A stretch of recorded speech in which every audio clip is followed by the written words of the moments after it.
The crimson sun hung low over the plains, casting long shadows across the weathered boards of the ranch house. 5 riders approached through the tall grass, their silhouettes dark against the amber light. At the front, a tall man in a black coat straightened in his saddle, his face hard and unforgiving in the dying light. Judge Mason Hayes. His hand rested on the holstered pistol at his hip as he surveyed the property with cold calculation. Clara, his voice cut through the evening stillness, sharp as a knife blade. I know you're in there. You can't hide forever. On the porch stood Ethan Sullivan, shoulders squared, feet planted firmly on the worn planks. The setting sun caught in his eyes, turning them to burning amber. His right hand hovered near his belt, inches from his revolver. This is my land, Hayes, he called, voice steady despite the hammering in his chest. Turn around and ride out. Now. Mason's laugh was brittle. You're harboring my wife Sullivan, a disturbed woman who needs to come home. Behind Ethan, the door creaked. Clara's pale face appeared in the shadows, her dark hair framing features that had only recently lost their haunted look. Her eyes found Mason's, and something hardened in her expression. I'm not going back, she said, her voice carrying across the yard.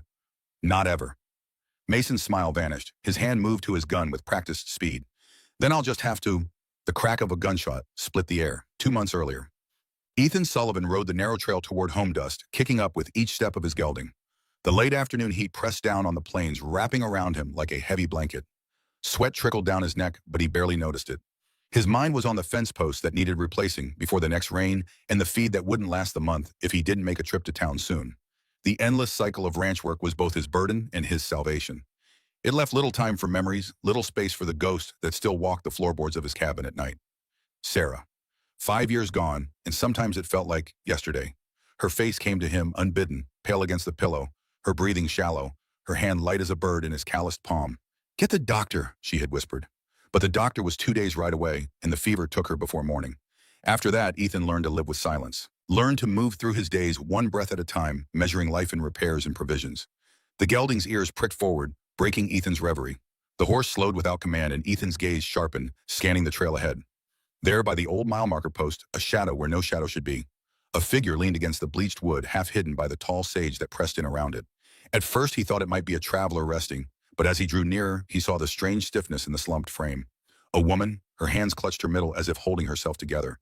The hem of her dress was torn, a pale green faded nearly to gray, stained with dust and what looked like blood. Her dark hair fell in tangled strands over her face, obscuring her features. Ethan reined in, keeping a cautious distance. Ma'am, he called. You all right? Her head turned slightly at the sound of his voice, but the movement made her wince. In the slanting light, he could see her face, now young, perhaps 30, with features that might have been pretty before fear and pain had carved their marks into her. What struck him most were her eyes, not the clear plea of someone begging for help, but the wary, bruised light of someone who had been let down too many times to expect kindness again. When she spoke, her voice was raw, as if from screaming or days of silence. No more pain, she whispered the words of prayer she didn't quite believe in. My ribs are almost broken. Ethan dismounted slowly, making sure his movements were deliberate and unthreatening. She flinched as he approached, pressing back against the post, but she didn't try to run. Up close, he could see the modeling of bruises peeking from beneath the neckline of her dress, the careful way she held herself to minimize movement. He crouched before her, keeping a respectful distance, hands resting loosely on his knees where she could see them. Name's Ethan Sullivan, he said, his voice low and steady. Got a ranch about 3 miles from here. Can take you there, get you fixed up. She studied him, measuring something in his face or voice. Her shoes were scuffed thin, the laces frayed. One ankle bore a reddish scrape, the kind of fall on hard ground leaves behind. She'd been walking a long time. How far have you come? He asked. She shook her head, eyes darting to the trail behind him, as though measuring the space between here and someplace she'd fled. I can walk, she murmured, though the trembling in her limbs said otherwise. No need, Ethan replied. He stood and reached for her arm, moving slow enough that she could see his intention before he touched her. The muscles beneath her sleeve were tense, coiled like a snared animal's. With a care born of long years, gentling skittish colts, he guided her toward his horse. She didn't resist, but her breath caught each time the motion jarred her ribs. He lifted her easily, setting her sideways in the saddle so she wouldn't have to twist. Her hands gripped the worn leather of the saddle horn, knuckles white. Then he swung up behind her. His arms framed her loosely as he took the reins, leaving her room to breathe. They rode without speaking. The trail narrowed where the grass grew tall, brushing against their boots, and the air smelled faintly of sage and sun-baked soil. He could feel the slight tremor of her frame against his chest, not from cold, there was none in the summer heat, but from some deep, hidden reservoir of pain. Clara, she said suddenly, her voice barely audible over the steady rhythm of hoofbeats. My name is Clara. Ethan nodded, though she couldn't see it. Rest easy, Clara. Not far now. It was nearing dusk when the ranch came into sight. A low, weathered cabin crouched at the edge of open land, the hills rolling away behind it. Smoke drifted from the chimney, faint and lazy, carrying the scent of pine kindling. A small barn stood nearby, and beyond it a corral where two horses grazed. His nearest neighbor was 15 miles away. No one here would ask questions she didn't want to answer. He reined in at the front porch. For a moment, Clara didn't move, as if the act of dismounting would anchor her in a place she wasn't yet sure she could trust. Ethan slid down first and reached up for her. This time she let him help without tensing. Inside the cabin was dim, the walls stained gold by the light of a single oil lamp. The table bore the remnants of his midday meal, a tin plate, a crust of bread, and the coffee pot still half full. The space was simple but clean, with a narrow bed tucked in the corner and a rough-hewn shelf lined with jars and a few books. Clara stood in the center of the room, her eyes flicking from the bed to the door, then to the single window with its faded curtain. "Sit," Ethan said, nodding toward the chair by the table. She obeyed, moving slowly, one arm still pressed to her side. He poured water into a tin cup and set it before her. She drank in small swallows, her throat working carefully. He moved to a trunk beside the bed and drew out a clean shirt, faded from many washings but whole. He laid it over the back of another chair. "You'll need this till your dress can be mended." Her eyes lifted briefly to his, startled by the simple offering. Then she looked down again, fingers tracing the edge of the fabric. He busied himself heating water on the stove. The fire snapped softly, filling the room with the resinous scent of burning pine. She didn't speak, but he could feel her gaze on him, measuring perhaps the sort of man he was. When the water was ready, he brought it to her along with strips of clean cloth. The silence between them wasn't the heavy kind that chokes a room, but the tentative quiet of two people unaccustomed to sharing their air. "I need to see how bad those ribs are," he said, not reaching for her, but waiting. "Can't help if I don't know what's broke." Clara hesitated, her hand unconsciously tightening over her side. Then slowly she nodded. "Turn around," she whispered. He did, facing the wall, until he heard the rustle of fabric that told him she'd removed the upper part of her dress. When he turned back, she'd wrapped herself in the blanket from the chair, leaving only her torso exposed. The bruises were worse than he'd expected. Purple shadows bloomed across her rib cage, some fading to sickly yellow at the edges, others still an angry red. The pattern told its own story. These weren't from a single beating, but many delivered over time. "Didn't happen all at once," she murmured, confirming his thought. "That was worse." He didn't ask who. A man didn't need a name to recognize cruelty.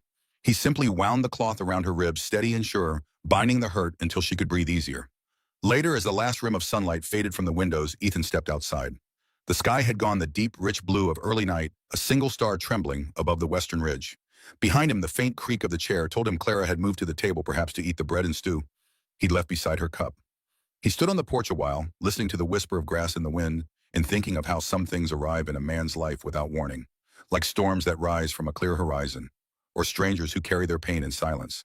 Inside, she was safe for tonight. Tomorrow would be another trail to ride.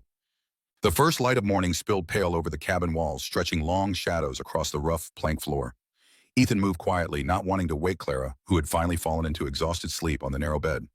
He'd spent the night on a pallet near the stove, close enough to hear if she called out, far enough to give her space. She'd slept restlessly, small sounds of distress escaping her, even in slumber.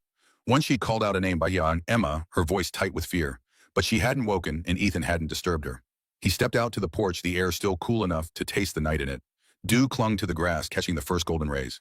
He went about his morning chores, feeding the horses, checking the chicken coop, bringing in fresh water from the well.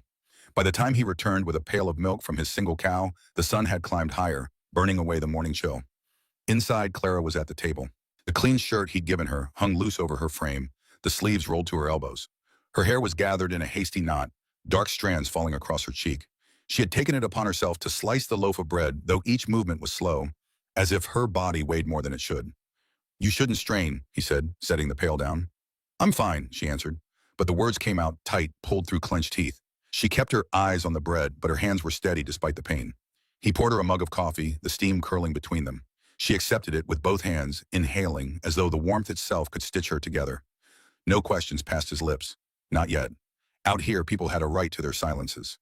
The day passed in a rhythm both awkward and oddly steady. While Ethan attended to the corral, mending a section of fence that had come loose, he caught sight of Clara at the window watching. When he returned to the cabin, she was sweeping the floor, her small motions interrupted by the occasional wince. He didn't stop her. Sometimes the doing was part of healing, even when it hurt. In the afternoon, a faint wind picked up, carrying with it the scent of dust from the south. He found her sitting on the low step outside, her knees drawn close, the loose hem of his borrowed shirt brushing the ground. She didn't look at him when she spoke. "I can't stand feeling useless." Ethan leaned against the porch post, arms folded. "You're not." A faint, almost disbelieving smile touched her lips, but didn't linger. When the sun dipped low, he brought out fresh water and clean strips of cloth. She hesitated before letting him help, but when she did, it was with a kind of quiet surrender that told him trust was not something she gave easily. He knelt beside her, his fingers gentle, as he loosened the bindings around her ribs. The bruises looked the same, but her breathing seemed less labored. "Nothing's broken," he said, "cracked maybe. Need time to heal."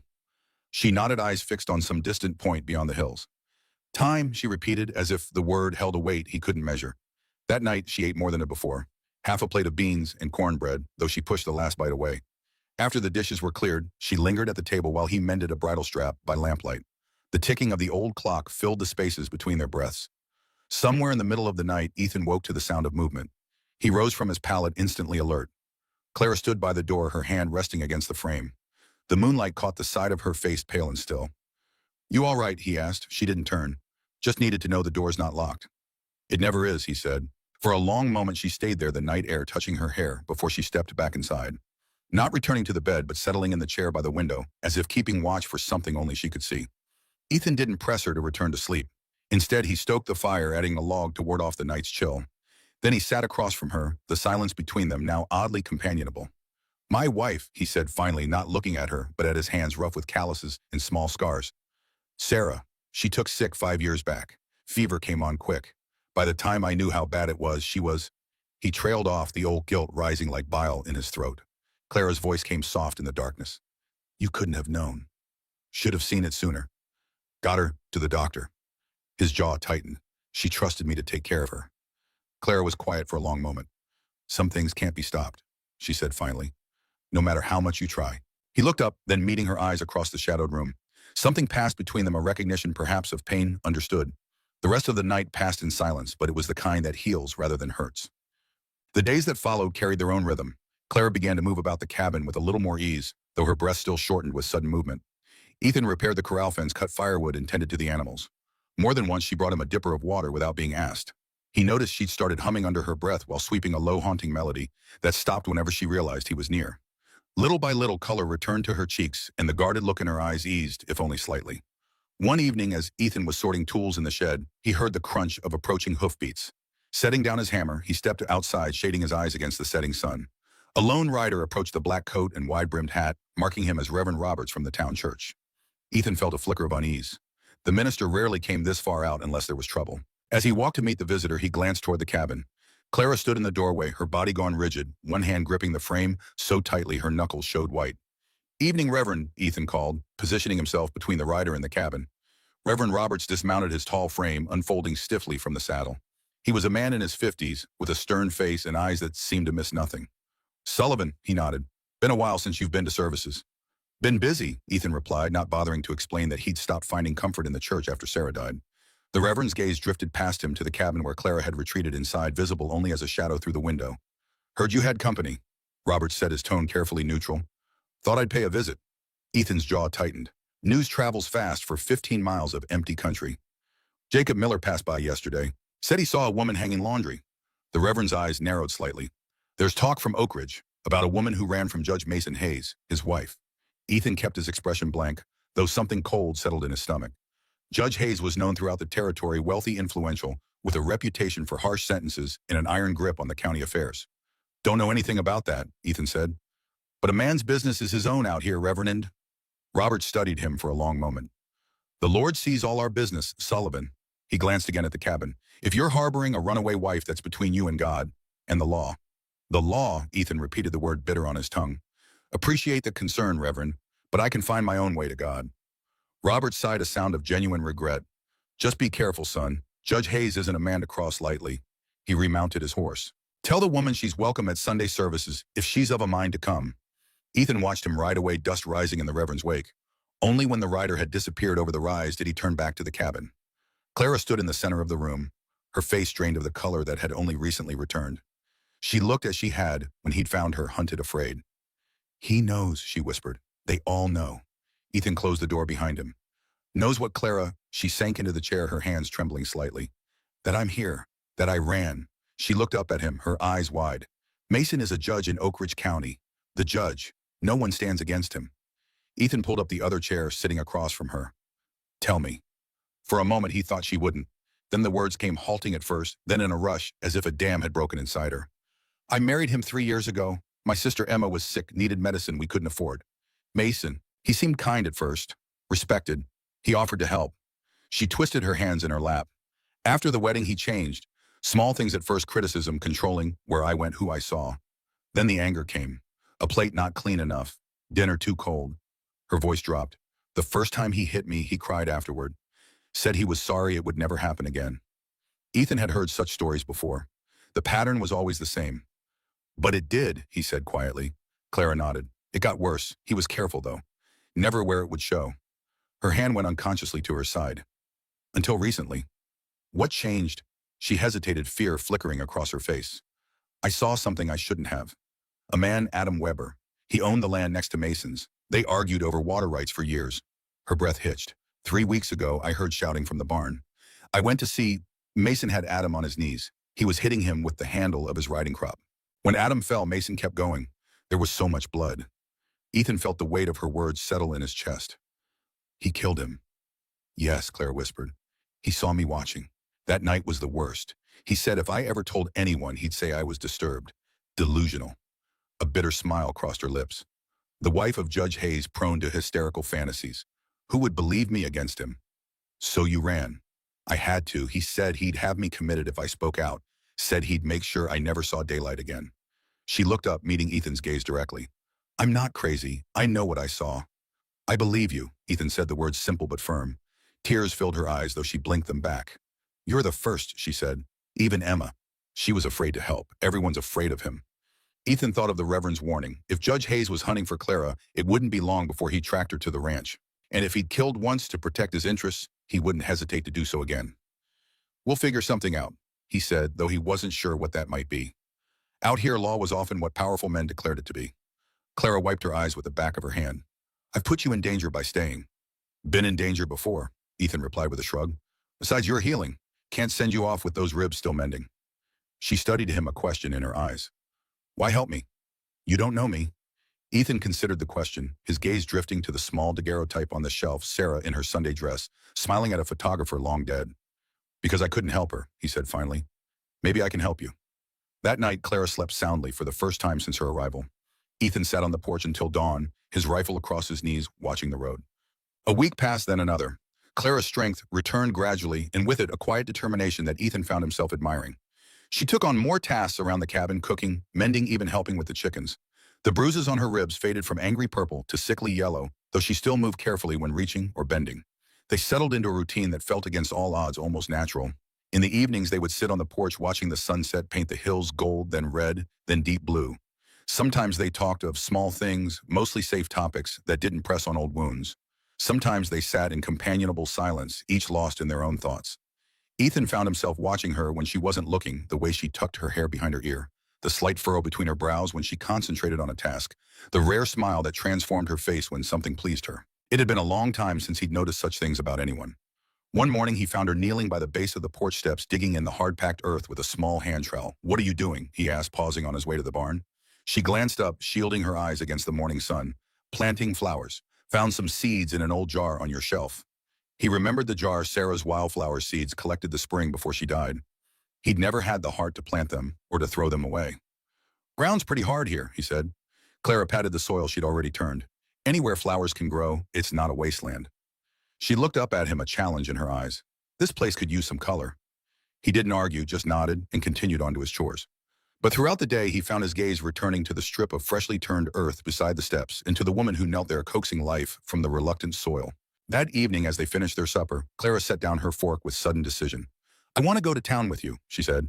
Next time you go. Ethan looked up surprised. You sure that's wise? If word has reached the Reverend, it's reached others. I can't hide here forever, she replied, and I can't keep wearing your shirts and eating your food without contributing. You contribute plenty, he said. She shook her head. I need to see if there's news. About Mason, about what happened to Adam Weber. Her voice faltered slightly, but her gaze remained steady. I need to know if I'll ever be safe again. Ethan studied her across the table.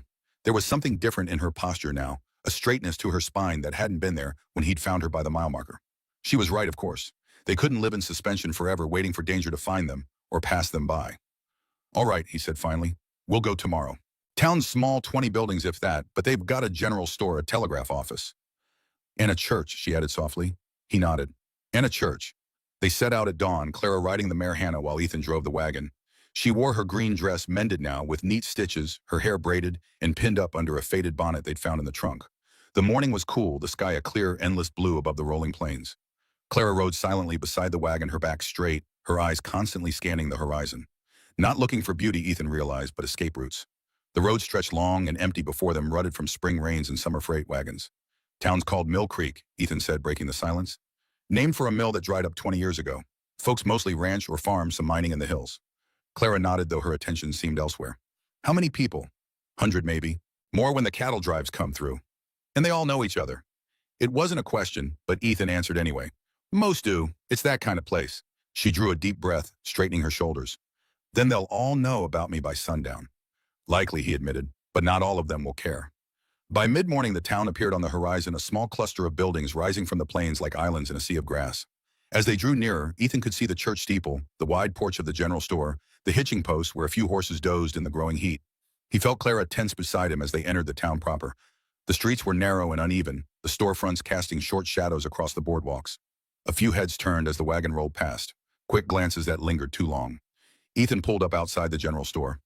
Mrs. Carver, plump and keen-eyed, stepped out onto the porch, wiping her hands on her apron. Morning, Sullivan, she called. Been a while. Her gaze shifted to Clara, and in that single beat, her expression softened from curiosity to something more complex. Clara's chin lowered, her eyes fixed on the space just ahead of Hannah's ears. Ethan helped Clara down from the mare, noting the careful way she moved, still protecting her healing ribs. He offered his arm, and after a moment's hesitation, she took it, her grip tight as they approached the store. Mrs. Carver held the door for them, her shrewd eyes missing nothing.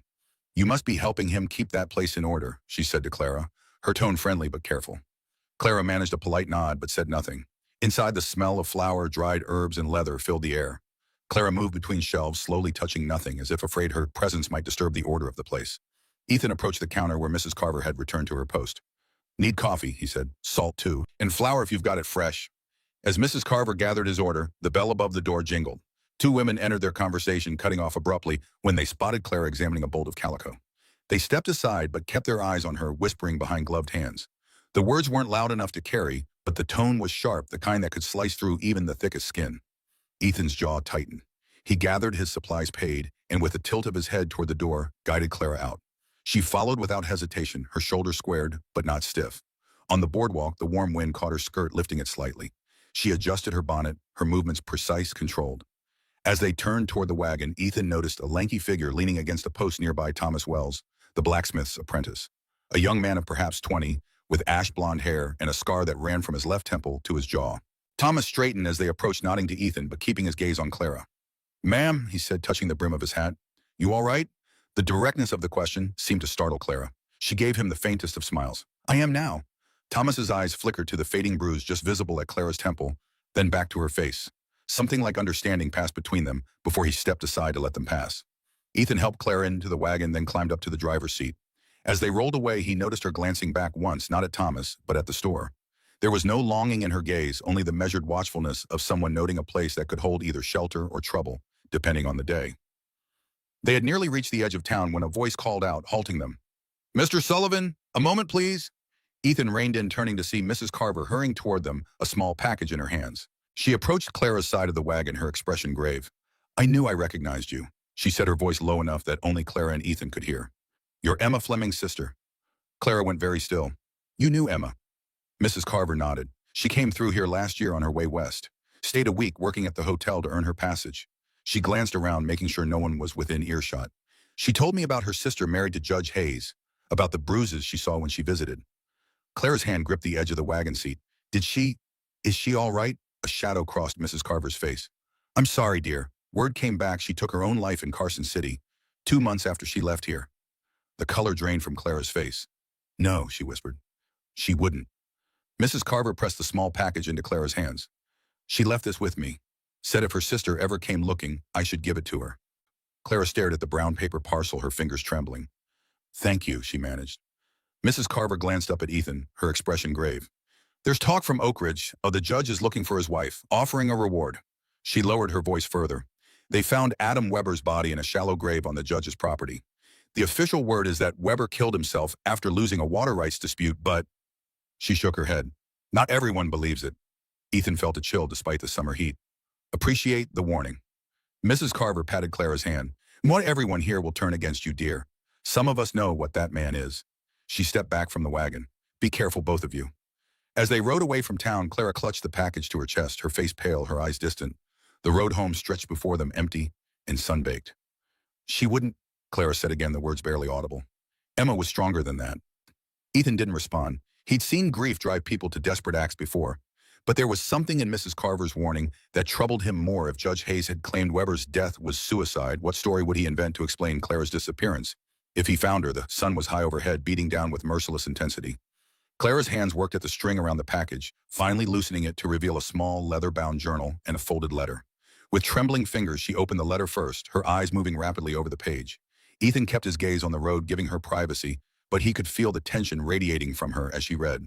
She knew, Clara said finally, her voice hollow. Emma knew what Mason was capable of.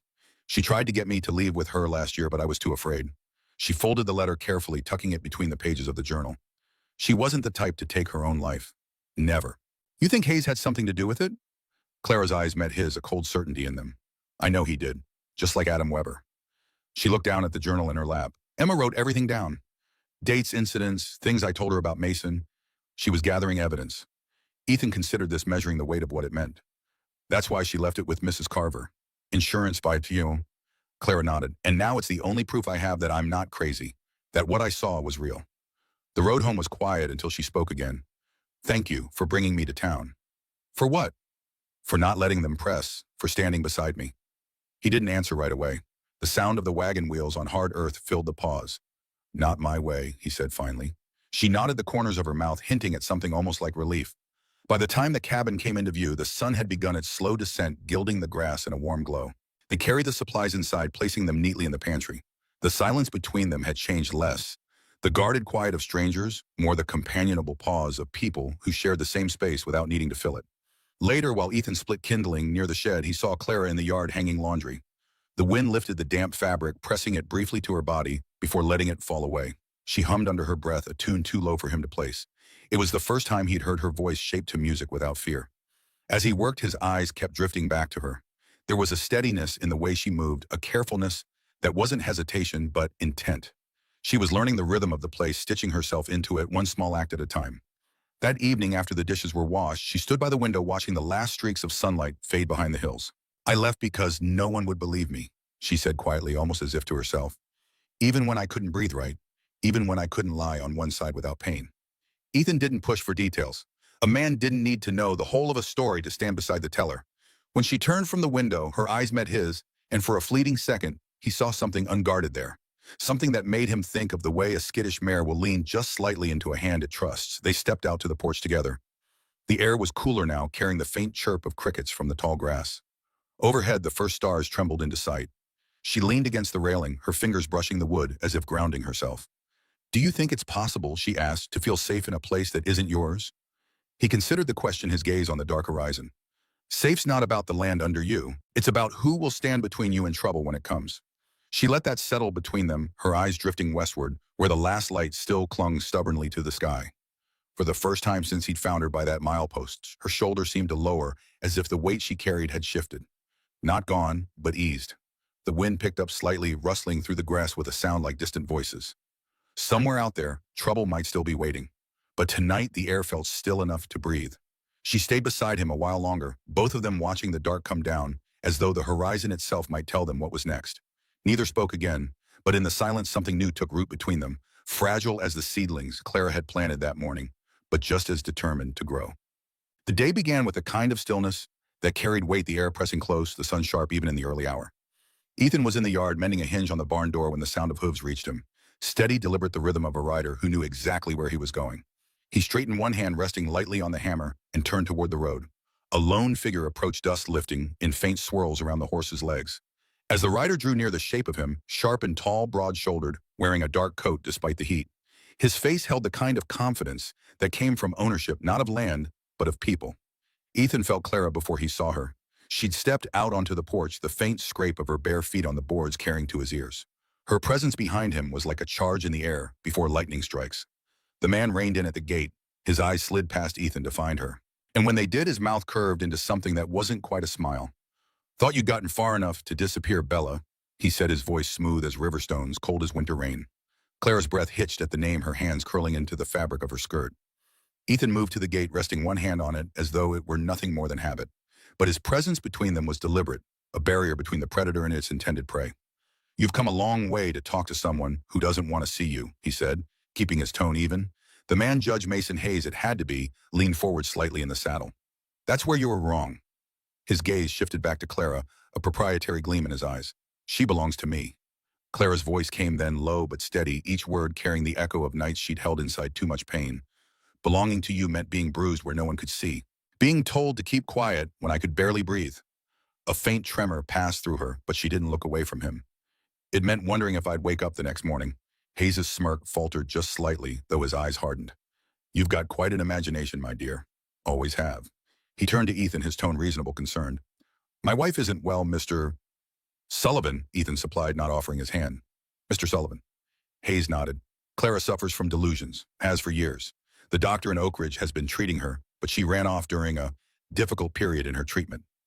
"Seems mighty coincidental," Ethan remarked, "that these delusions started right after she witnessed Adam Weber's murder." Hayes went very still, only the slight tightening of his grip on the reins betraying his surprise. "Adam Weber committed suicide. It was a tragedy for the community." "That's not what she saw. As I said, she's unwell, imagines things." Hayes' gaze hardened. "I've come to take her home where she can get the care she needs." Ethan's tone stayed even though a thread of iron wove through it.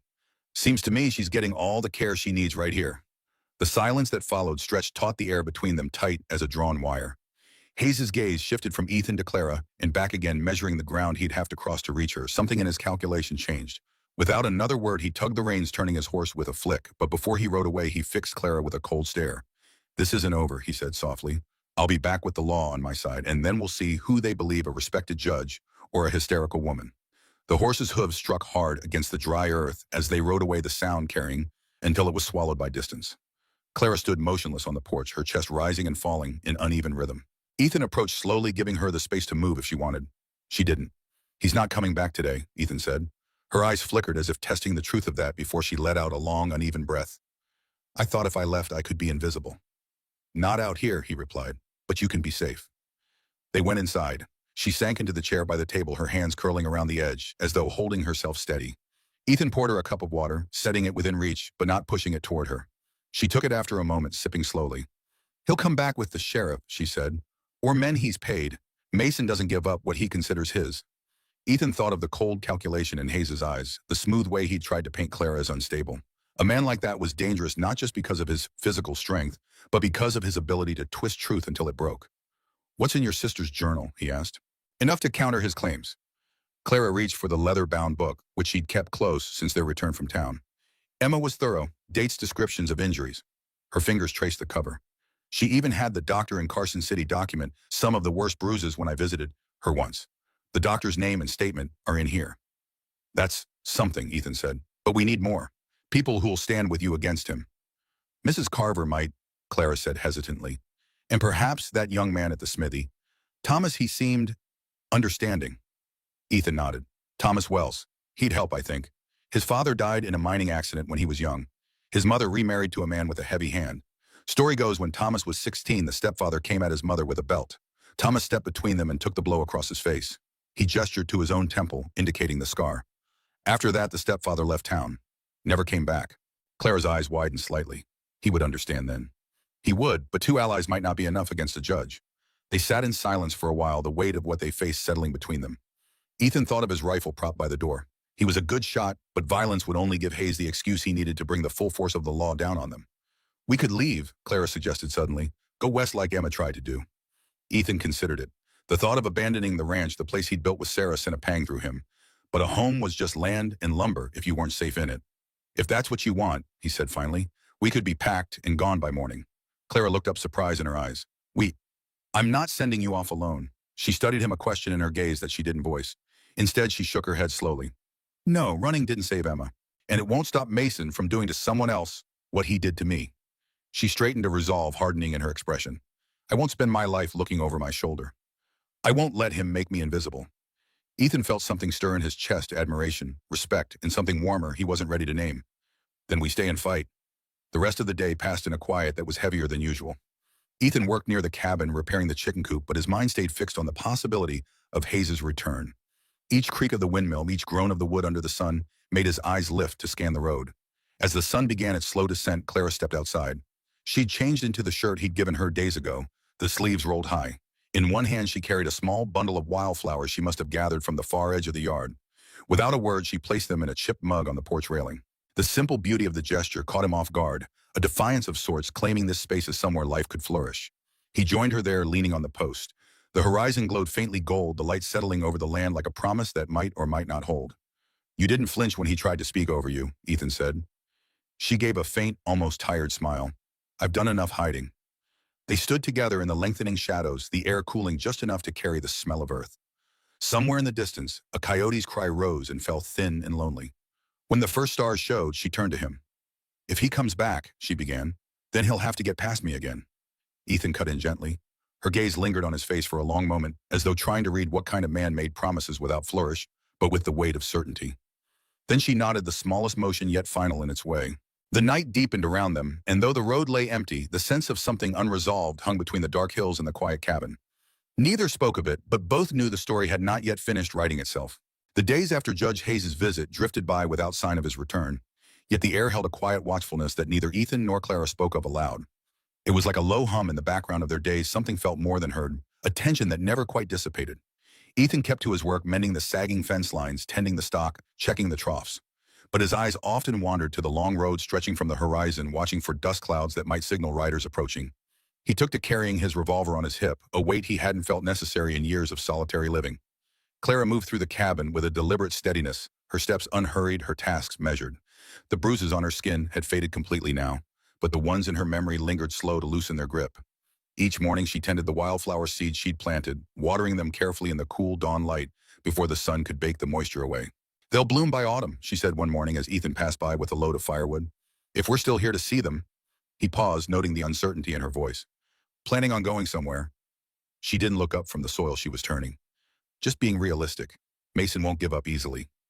Ethan shifted the wood in his arms. "Neither will we." Her hands stilled, and she glanced up at him, her eyes searching his face. "We," she repeated softly, as if testing the word on her tongue. He nodded once, then continued to the woodpile without elaboration. Some truths didn't need many words to stand.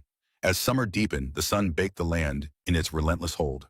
The grass curled brown at the edges, crisp beneath a boot heel, and the earth itself turned hard, cracked in places where the wind had scraped it bare. Water became precious, each drop measured and preserved.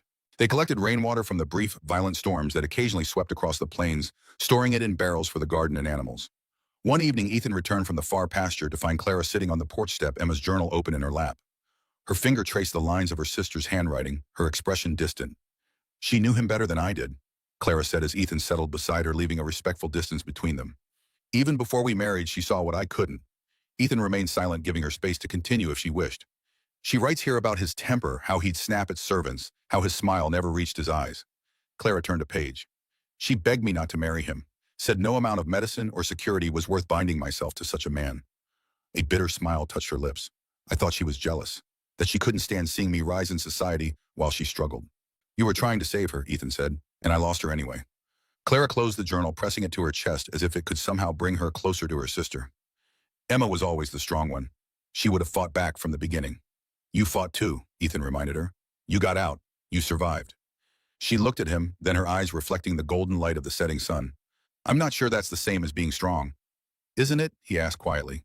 She didn't answer, but something in her expression shifted, as if considering the possibility that survival itself required a kind of strength she hadn't acknowledged before. The evening air cooled around them, carrying the scent of sage and dust.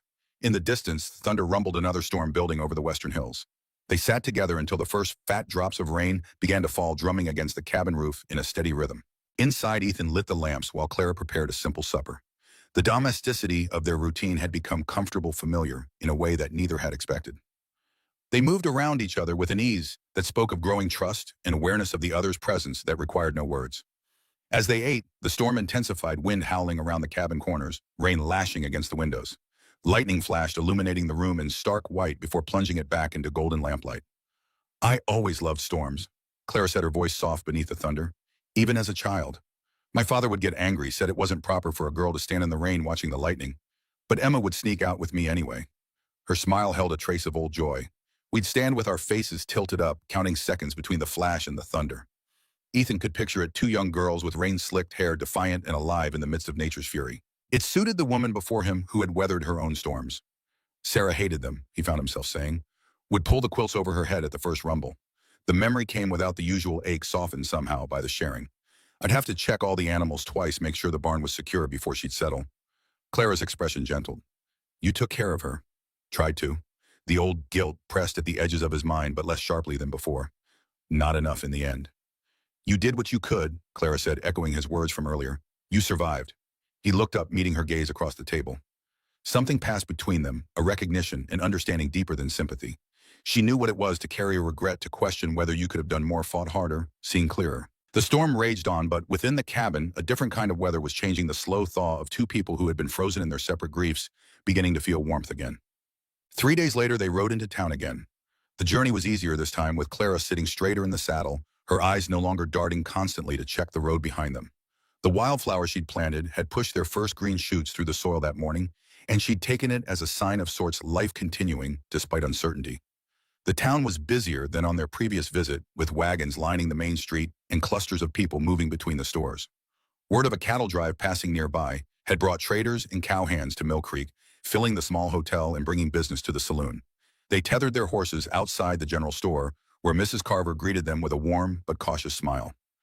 Good to see you both, she said, ushering them inside quickly, though I'd be careful about lingering too long.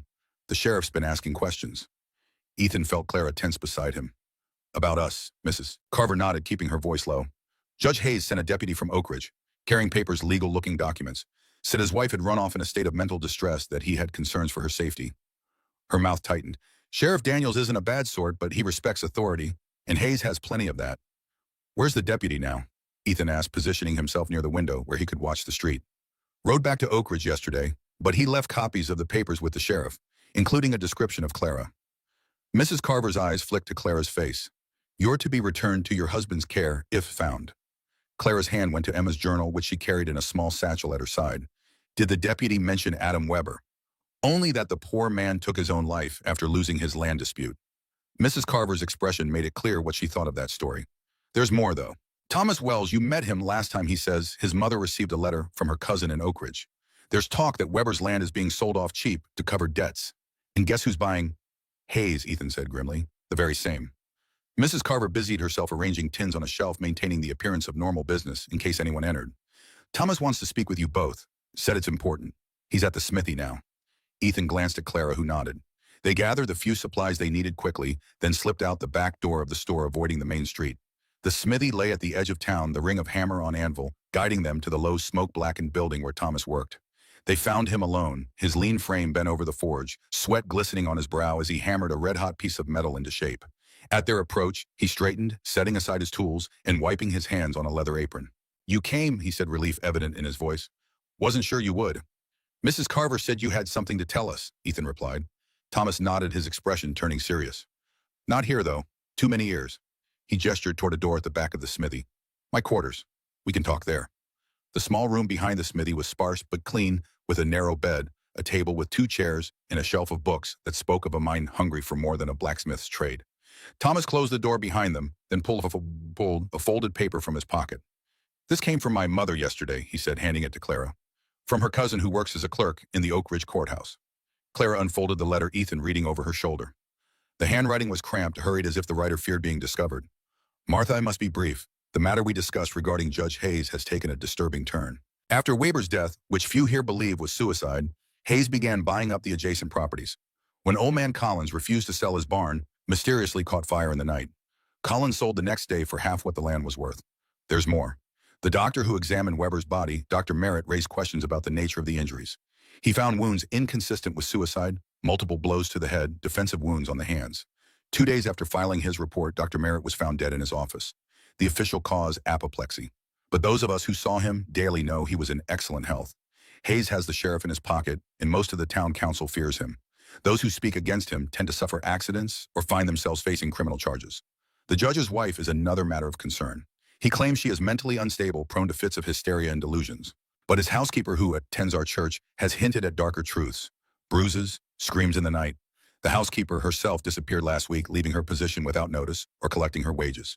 If Judge Hayes is searching for his wife in your area, warn her. He will not stop until he finds her, and I fear for her safety when he does. Burn this letter after reading. Your cousin William. Clara's hands trembled as she lowered the paper. Emma's journal mentioned her merit. He documented my injuries once when I visited Emma after a bad night with Mason. Thomas took the letter back, his face grim. My stepfather was like Hayes, not as powerful but just as cruel. Men like that don't stop. They don't change. They just find new victims. Ethan felt a cold anger settling in his chest. Hayes is eliminating witnesses, anyone who could corroborate Clara's story. Yes, Thomas agreed, and he's using the law to do it. That's why I wanted to warn you. If he comes back, he won't be alone. He'll bring legal papers, maybe the sheriff. Make it all look proper and right. Clara's voice was steady despite the fear in her eyes. What can we do? It's his word against mine, and he's made sure there's no one left to support my account. Not no one, Thomas said. There's my mother's cousin, and Mrs. Carver knows about your sister. And he hesitated. There's me. I believe you. His hand went unconsciously to the scar on his face. I know what men like Hayes are capable of. Ethan studied the young man, seeing the resolve in his stance. Standing against Hayes could be dangerous. You've seen what happens to those who cross him. Thomas straightened. Some things are worth the risk. My mother taught me that the night I took this scar. His gaze moved to Clara. No one stood up for her until I did. Maybe it's time someone stood up for you, ma'am. A moment of silence followed his words, broken only by the distant ring of the church bell, marking noon. Ethan felt a swell of respect for the young blacksmith. It took courage to step into another's fight, especially against a man with Hayes' power. Thank you, Clara said simply. Thomas nodded, then moved to a small chest at the foot of his bed. One more thing. He lifted the lid and removed a revolver, well-maintained and loaded. You should have this. If Hayes comes for you, he won't be planning a social call. Ethan recognized the weapon, a Model 3 Smith & Wesson, reliable and accurate. You sure about this? I've got another, Thomas assured him, and you'll need every advantage. As they prepared to leave, Thomas added, come into town on Sunday, to church. Reverend Roberts may not be the warmest man, but he believes in justice. If you're seen in town attending services like respectable folk, it might help sway opinion. Right now, people are only hearing Hayes' side of the story. And if Hayes has men watching the town, Clara asked, then at least you'll be surrounded by witnesses, Thomas replied. Better than being caught alone at the ranch. Ethan considered this. The young man had a point. Isolation, which had been their protection, could also become their vulnerability. We'll think on it, he promised. They left the smithy by the back door, circling around to retrieve their horses without being seen from the main street. As they mounted up, Ethan noticed Clara scanning the faces of people, passing by, her expression alert, but no longer hunted. You all right? He asked as they rode out of town, taking a less traveled trail back to the ranch.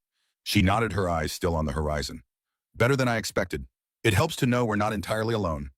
Thomas is a good man, Ethan agreed. Do you think we should go to the church on Sunday? She asked. He considered the question carefully. Might be wise, but I won't risk it if you're not comfortable.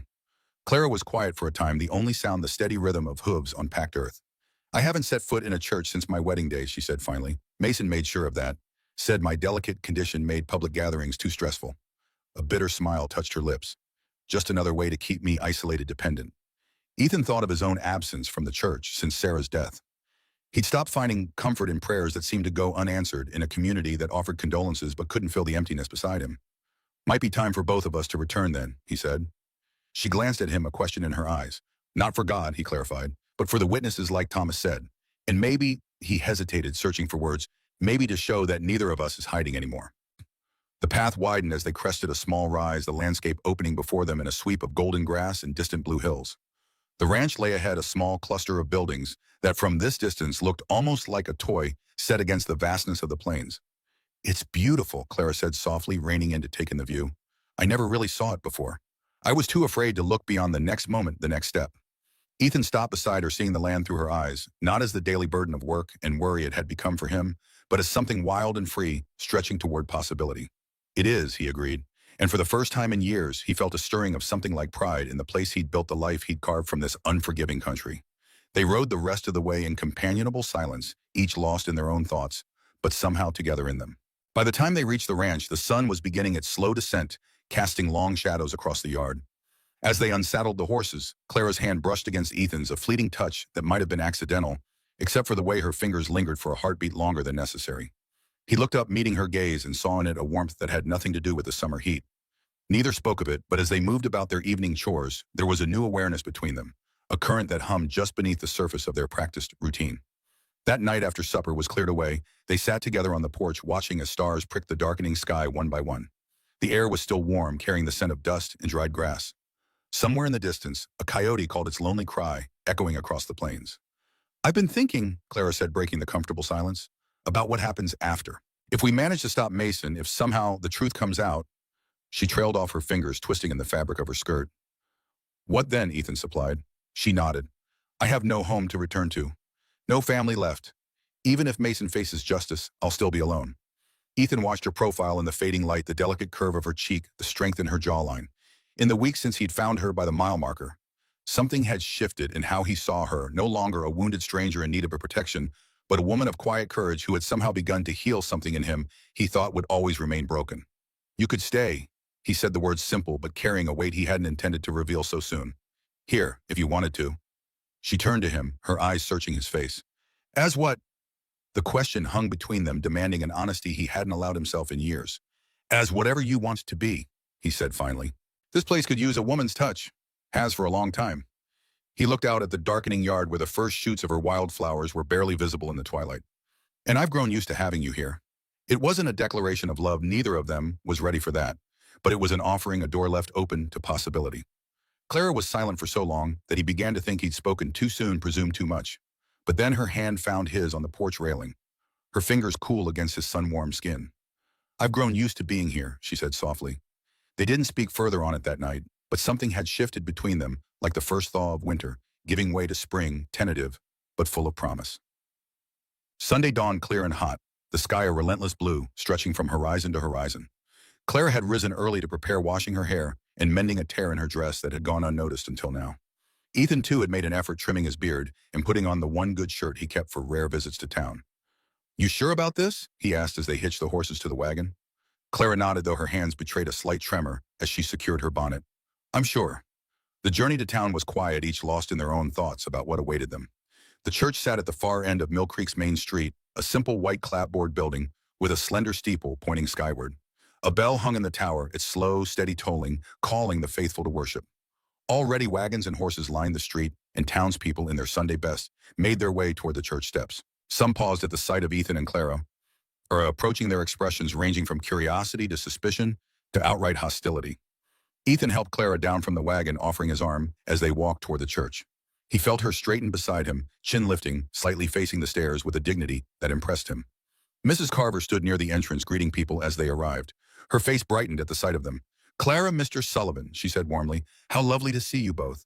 Her deliberate show of welcome wasn't lost on those nearby. A few women who had been whispering behind gloved hands fell silent, reassessing the situation. Inside the church was cool and dim after the bright sunshine, smelling of polished wood and old hymnals. They found seats near the back where they could see the door and wouldn't be trapped if they needed to leave quickly. Thomas Wells nodded to them from across the aisle, his mother a small gray-haired woman with the same direct gaze as her son, studying them with interest. Reverend Roberts entered from a side door, his tall frame imposing in its black coat. His eyes swept the congregation, pausing briefly when they landed on Ethan and Clara. His expression revealed nothing, but there was a slight tightening around his mouth before he turned to the pulpit. The service proceeded as Ethan remembered hymns sung with varying degrees of enthusiasm, prayers recited from memory, the shuffling of feet during the longer passages of Scripture. Clara sat beside him, her back straight, her voice joining the others during the familiar responses. It was during the sermon that Ethan first noticed the stranger. A man seated near the front, his hat resting on his knee, his posture too stiff for the small-town gathering. There was something in the set of his shoulders, the way his hand occasionally moved to his waistcoat, that spoke of watchfulness, of purpose beyond worship. Ethan nudged Clara slightly, inclining his head toward the stranger. She followed his gaze, her breath catching almost imperceptibly when she spotted the man. "One of Mason's deputies," she whispered so low he barely caught the words. "I recognize him." Ethan's hand moved instinctively to where his revolver would normally rest, but of course he hadn't brought it into the church. He scanned the room, noting the exits, calculating how quickly they could reach the wagon if needed. The Reverend's voice rose, drawing Ethan's attention back to the sermon. He was speaking of Cain and Abel, of the first murder, recorded in Scripture, of how God had said to Cain, "The voice of thy brother's blood crieth unto me from the ground. No sin remains hidden forever." Roberts intoned, his gaze sweeping the congregation. "No deed is done in darkness that shall not be brought to light. The Lord sees all, knows all, and in his time justice will be done. For a moment it seemed to Ethan that the Reverend's eyes lingered on the stranger, a subtle challenge in his gaze. Then Roberts moved on, concluding the sermon with a call to reflection and prayer. As the final hymn ended and people began to file out, Ethan kept Clara close, waiting until most had left before moving toward the door. The deputy had disappeared during the closing prayer, and Ethan felt a prickle of unease at not knowing where the man had gone. Outside, the sun was high, beating down with merciless intensity. People lingered on the church steps and in the shade of nearby trees, exchanging the news of the week. Ethan guided Clara toward their wagon, intent on leaving before they could be cornered. "Mr. Sullivan, Miss Fleming." They turned to find Reverend Roberts approaching, his expression unreadable. Clara tensed beside Ethan but stood her ground. "Reverend," Ethan acknowledged with a nod. "A word, if I may." Roberts gestured toward the side of the church, away from the lingering congregation. After a moment's hesitation, Ethan and Clara followed. In the shade of the building, Roberts's stern face softened slightly. "I was surprised to see you both today. It shows courage." Clara's eyes widened in surprise. "You know who I am?" "I know that Judge Hayes claims his wife has run away in a state of mental distress." Roberts's gaze was direct. "I also know that men of power sometimes abuse that power, and that the law of man is not always aligned with the law of God." Ethan studied the Reverend with new interest. "You don't believe Hayes' story?" "Let's say I have my doubts." Roberts glanced toward the street where the deputy could be seen loitering near the general store. "That man has been asking questions all week, watching for you. His manner does not suggest concern for a loved one's welfare, but something harder." "He works for Mason," Clara said. "He's been sent to find me and bring me back." Roberts nodded. "I suspected as much. You should know that there's a document being circulated, a legal writ granting Hayes the right to reclaim his mentally incompetent wife and any who would harbor her." Ethan felt a cold anger rising. "She's not his property. In the eyes of the law, a wife belongs to her husband," Roberts said grimly, "unless there are grounds for divorce, which would be difficult to prove without witnesses to the abuse." "I have this," Clara said, pulling Emma's journal from her satchel. "My sister documented everything, and there was a doctor in Carson City who examined me once, noted the injuries." Roberts took the journal carefully, his expression grave as he flipped through the pages. "This is comprehensive," he said finally. "But Hayes has already established a narrative that you are unstable, prone to delusions. He could claim these are the ravings of a disturbed mind or forgeries." "What about Weber's murder?" Ethan asked. "Clara witnessed it, and there's a letter from a court clerk in Oak Ridge questioning the suicide story, mentioning that the doctor who examined Weber's body found inconsistencies and then died mysteriously himself." Interest sharpened in Roberts' gaze. "That would be more difficult for Hayes to dismiss. Do you have this letter?" "Thomas Wells does," Clara said. "His mother received it from her cousin." Roberts handed the journal back to Clara. "I cannot promise what will happen, but I believe in truth and justice, Miss Fleming. If you can provide evidence of Hayes' crimes, I will stand with you before God and man." The unexpected support left Ethan momentarily speechless. He had assumed the Reverend, like most men of position, would side with Hayes' authority. "Why help us?" Clara asked, voicing Ethan's unspoken question. Roberts' face hardened. "Because 20 years ago I failed to help another woman in a similar situation. My silence then led to tragedy. I will not make the same mistake twice." He straightened once more, the stern preacher. "Go now, before that deputy decides to approach you directly. I will speak with Thomas Wells about the letter." They thanked him and moved quickly to their wagon. As Ethan helped Clara up, he caught sight of the deputy pushing away from the storefront, starting toward them with purposeful strides. "Time to go," he muttered, swinging up beside Clara and taking the reins. They pulled away just as the deputy reached the churchyard. In the side mirror, Ethan could see the man watching them go, his expression coldly calculating. He would report back to Hayes, and soon the judge would know exactly where to find his runaway wife. The road home stretched before them, empty and sun-baked. Neither spoke until the town was well behind them, the church steeple no more than a white sliver on the horizon. "It's starting," Clara said quietly. Ethan nodded, his grip tightening on the reins. "He knows where you are now. He'll come." "We have allies, though," she reminded him. "More than I expected." "Yes," Ethan agreed, thinking of Thomas's steady resolve, Mrs. Carver's quiet defiance, even Reverend Roberts' surprising support. "But Hayes has the law on his side and men with guns to enforce it." Clara's hand found his on the bench between them, her fingers cool despite the summer heat. "Then we'd better be ready when he comes." The road wound on through the golden grass, leading them back to the small ranch that had become, against all odds, a kind of sanctuary. But both knew that sanctuaries could be breached, and that the peace they'd found there was as fragile as the wildflower shoots pushing through the hard-packed earth. The storm rolled in from the west building throughout the afternoon until the sky turned the color of a fresh bruise. By evening, the wind had picked up, bending the tall grass in waves and rattling the windows of the cabin. Ethan moved about the yard, securing anything that might blow away, checking that the animals were safely sheltered. Clara watched from the porch, her arms wrapped around herself against the chill that preceded the rain. Thunder rumbled in the distance, a low growl of warning. "Going to be a bad one," Ethan said, as he joined her, wiping his hands on his trousers. Best get inside. They had just closed the door when the first fat drops began to fall, splattering against the roof with increasing intensity until it became a steady drumming overhead. Lightning flashed, illuminating the cabin in stark white before plunging it back into lamplight. Clara moved to the window, her face reflected in the glass as she watched the storm's fury. "I've always loved watching storms," she said softly. "There's something honest about them. No pretense, just raw power." Ethan lit the stove, setting water to boil for coffee. "Most folks fear them." "I used to," she admitted, "until I realized that some storms you survive just by enduring them, by still being there when they pass." She turned from the window, her eyes finding his across the room. "Like you did when Sarah died." The mention of his wife's name no longer brought the sharp pain it once had. Instead, there was a gentle ache, a recognition of loss that had become part of him, rather than something that defined him. "Wasn't much choice," he said. "Life goes on whether you want it to or not." Clara crossed to the table, sitting across from him as he poured the coffee. "Is that why you help me, because life goes on?" He considered the question, measuring his words carefully. "Partly, and partly because sometimes you get a chance to do better, to not make the same mistakes twice." "Sarah's illness wasn't your mistake," Clara said gently. "Not getting help in time was." Ethan's hands curled around his cup, drawing warmth from it. "I keep thinking if I'd recognized how serious it was sooner, if I'd ridden for the doctor at the first sign instead of waiting." "You couldn't have known." "I should have." The old guilt pressed at him, familiar as an aching joint before rain. "She trusted me to take care of her." Clara was quiet for a moment, watching him over the rim of her cup. "Do you know why I finally left Mason?" she asked. The change of subject caught him off guard. "Because of Weber's murder." "That was part of it," she acknowledged. "But there was more." She set down her cup, her fingers tracing the worn grain of the table. "The night after Weber died, when Mason hurt me, I kept thinking, this is how I'll die. Not quickly like Weber, but slowly, one beating at a time. And no one would know or care." The raw honesty in her voice struck Ethan like a physical blow. He reached across the table, covering her hand with his own. "I would have cared," he said, the words emerging before he could consider them. Her eyes lifted to his, surprised by the fervor in his tone. "You didn't even know me then." "I know you now," he said simply. Outside, the storm raged on, rain lashing against the windows, wind howling around the cabin corners. But inside, a different kind of weather was changing, the slow thaw of two people who had been frozen in their separate griefs beginning to feel warmth again. Clara turned her hand beneath his, their palms meeting, fingers intertwining. The simple touch carried more meaning than any words could have conveyed. Trust, comfort, a connection neither had expected to find again.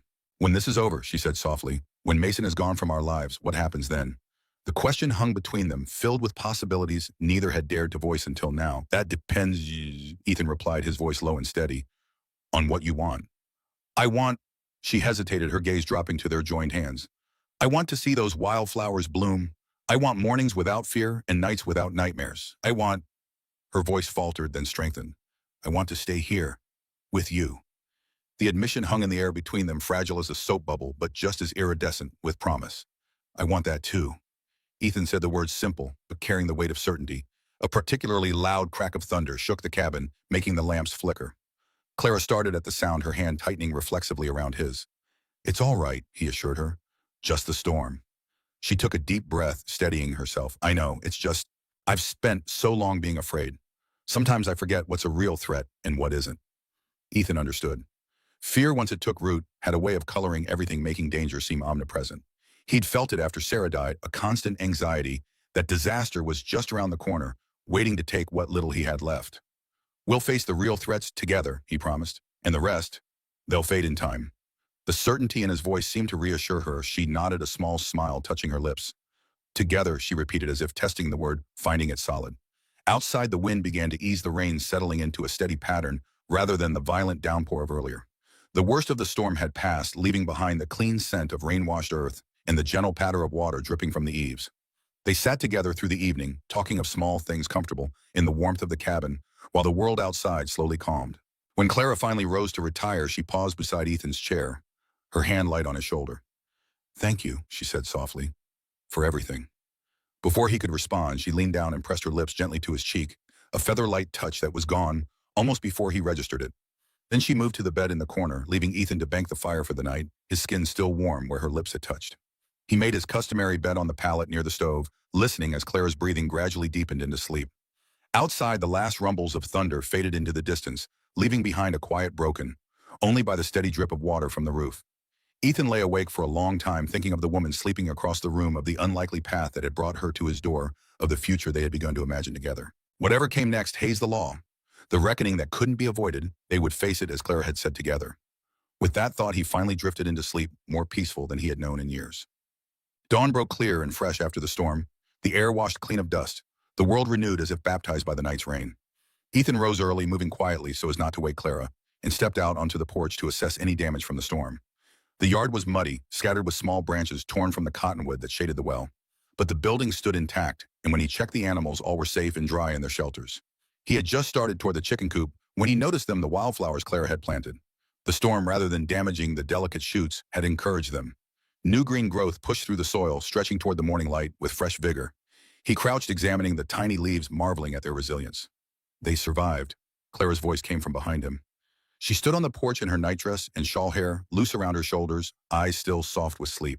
More than survived, Ethan replied, straightening. They're thriving. She came down the steps, unconcerned about the mud on her bare feet, and knelt beside the small garden. Her fingers gently touched one of the shoots, a gesture so tender it made something catch in Ethan's chest. Life finds a way, she said softly, even in the hardest ground. He watched her, struck by the simple grace of her movements, the quiet joy in her expression as she tended the plants. In that moment, she seemed to belong there, as natural a part of the landscape as the hills or the sky.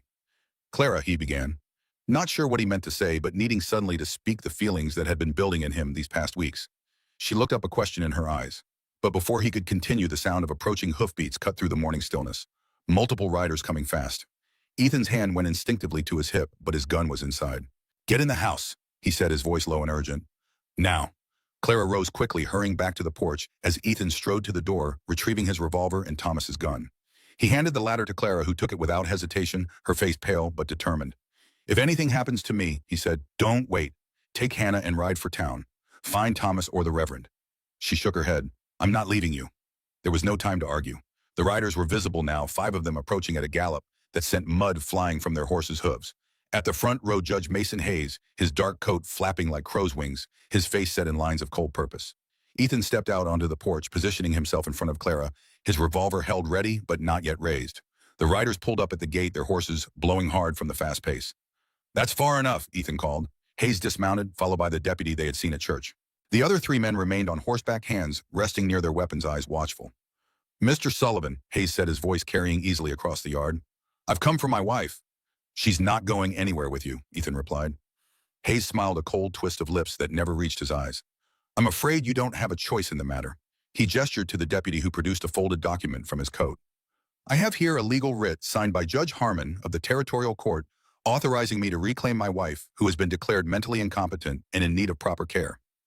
Clara stepped forward, standing shoulder to shoulder with Ethan. I'm not incompetent, Mason, and the only danger to my health is you. Hayes' expression hardened at the sight of her. Clara, you're not well, you know that. These delusions about me, about poor Weber. They're symptoms of your condition. They're not delusions, Clara said, her voice steady despite the slight tremor in her hands. I saw what you did to Adam Weber. I saw you beat him to death over a water dispute. You see, Hayes turned to the deputy with a sad shake of his head. This is what I've been dealing with. Paranoid fantasies, accusations. It's the illness speaking. The deputy nodded, his expression one of practiced sympathy. Ma'am, you need to come with us. The judge has arranged for a doctor to see you in Oak Ridge. Get you the help you need. Like Dr. Merritt, Clara challenged. The doctor who examined Weber's body and found evidence of murder, not suicide. The one who conveniently died of apoplexy right after filing his report. A flicker of surprise crossed Hayes' face, quickly masked. I don't know what you're talking about. Dr. Merritt was an elderly man in poor health. That's not what his clerk says, Ethan interjected, nor what the courthouse clerk wrote to Martha Wells. Strange how people who question your version of events tend to disappear or die. Hayes. Hayes' calm facade cracked slightly, a vein pulsing at his temple. I don't have to stand here and listen to these wild accusations. I have a legal writ, and I intend to execute it. He gestured to the men on horseback. Take her. The men dismounted, hands moving to their guns.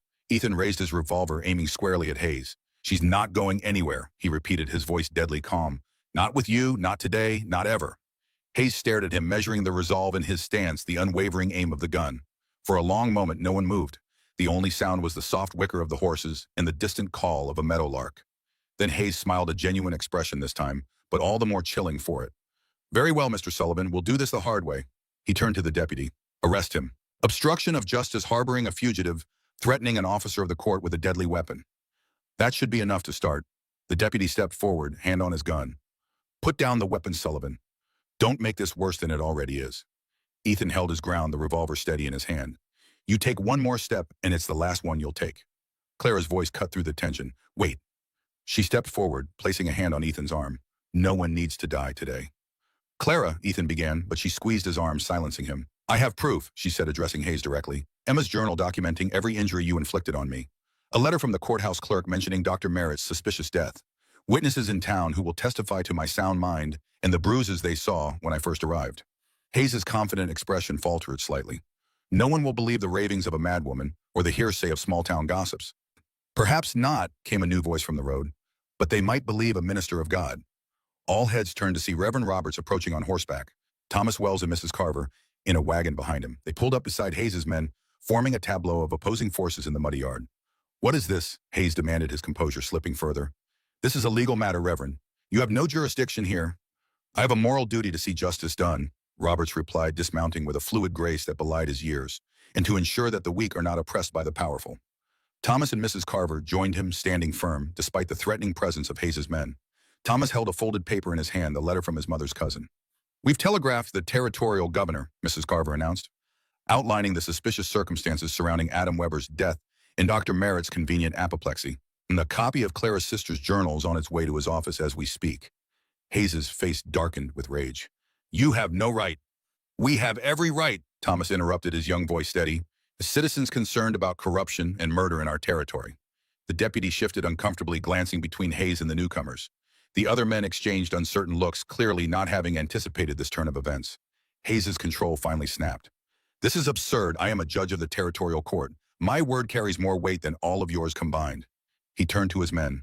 Take her now. One of the men moved forward, reaching for Clara. Ethan stepped between them, his gun aimed at the man's chest. Don't. For a heartbeat, everyone froze. Then the man's hand dropped to his side, and he stepped back, shaking his head. I signed on to bring back the sick woman judge, not to kidnap someone with half the town standing witness. Hayes's face contorted with fury. You coward! She's my wife, mine to do with as I please. That's where you're wrong, Mason, Clara said, her voice clear and strong in the sudden silence. I was never yours. Not really. And I never will be again. Hayes stared at her, a cold calculation replacing the rage in his eyes. His hand moved slowly to his coat, and Ethan tensed, sensing what was coming before it happened. If I can't have you, Hayes said softly, no one will. The gun appeared in his hand, aimed not at Ethan, but at Clara. Ethan moved without thinking, throwing himself toward her as Hayes fired. The shot cracked across the yard, sending birds scattering from the cottonwood in a flurry of wings. Ethan felt a searing pain across his upper arm as he collided with Clara, knocking them both to the porch floor. Behind him he heard shouts, and another gunshot, the sound of a body falling heavily to the ground. He rolled, keeping Clara beneath him, his gun trained on the yard. But Hayes was down, clutching his shoulder where Thomas's bullet had found him. The deputy had his own gun drawn now, but it was pointed at Hayes, not at Ethan and Clara. Judge Mason Hayes, the deputy said formally, you're under arrest for the attempted murder of Clara Hayes and Ethan Sullivan. Hayes looked up, blood seeping between his fingers where he gripped his wound. You can't arrest me, he spat. I am the law in Oak Ridge. Not anymore, Roberts said, stepping forward. And not here. The telegraph to the governor went out yesterday. By now, the territorial marshal is on his way to Oak Ridge with orders to investigate Weber's death and Dr. Merritt's suspicious passing. Mrs. Carver hurried to the porch, helping Clara to her feet while Thomas checked Ethan's arm. The bullet had grazed him, tearing his shirt and leaving a bloody furrow in his flesh, but missing bone and major vessels. You'll live, Thomas said with a grim smile. Just a scratch. Clara knelt beside Ethan, her face pale but composed. You saved my life, she whispered, her hand gentle on his uninjured arm. He covered her hand with his own. You saved mine first, he replied, the day you gave me a reason to start living again. Around them, the scene sorted itself out with remarkable efficiency. The deputy, apparently more committed to the law than to Hayes, took charge of the wounded judge. Hayes's other men, seeing which way the wind was blowing, offered no resistance. Roberts and Thomas helped secure Hayes in the back of Mrs. Carver's wagon for the journey to town, where he would be held until the territorial marshal arrived. As they prepared to leave, the deputy approached Ethan and Clara, his expression grave but respectful. I owe you an apology, ma'am, he said to Clara. I believed what the judge told me about your condition. Should have asked more questions. Clara nodded, accepting his words without comment. There would be time later for anger, for processing the betrayal of a system that should have protected, but instead had nearly delivered her back to her abuser. For now, it was enough that Hayes was captured, that the truth was beginning to emerge. What happens now? Ethan asked the deputy. Marshal Burns will want statements from both of you, about Weber, about what happened here today. He glanced at Hayes, slumped in the wagon under Thomas's watchful eye. With luck, the judge will face trial before the year's out. And Clara, Ethan pressed, what about the writ declaring her incompetent That'll be reviewed in light of the new evidence, the deputy assured them. Given what's happened, I don't think you need to worry about it standing. It wasn't a guarantee, but it was more hope than they'd had that morning. As the wagon and riders departed, taking Hayes and his men back to town, Clara and Ethan stood on the porch watching them go until they were just a dust cloud on the horizon. Only then did Clara turn to Ethan, her eyes filling with the tears she'd held back during the confrontation. "It's over," she whispered. "Really over." He pulled her close with his good arm, feeling her trembling against him. "It's over," he confirmed. "He can't hurt you anymore." She drew back slightly, her gaze moving to the bloodstain on his sleeve. "You're hurt because of Mika. I'm alive because of you," he corrected gently. "We both are." Her hand came up to touch his face, tracing the line of his jaw with a tenderness that made his breath catch. "What happens now?" she asked, echoing the deputy's question, but meaning something entirely different. Ethan looked past her to the yard where the wildflowers she'd planted continued their stubborn growth, despite the chaos that had just unfolded around them. Like Clara herself, they had endured the storm and emerged stronger.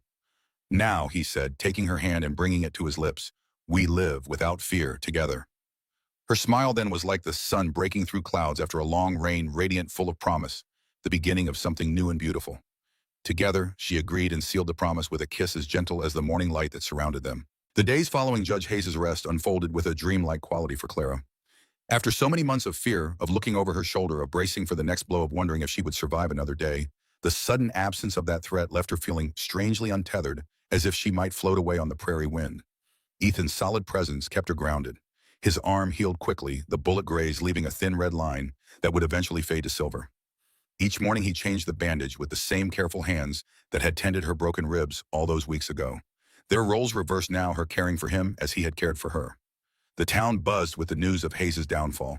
Territorial Marshal Burns had arrived from the capital the day after the shooting, a stern-faced man with sharp eyes and a reputation for incorruptibility.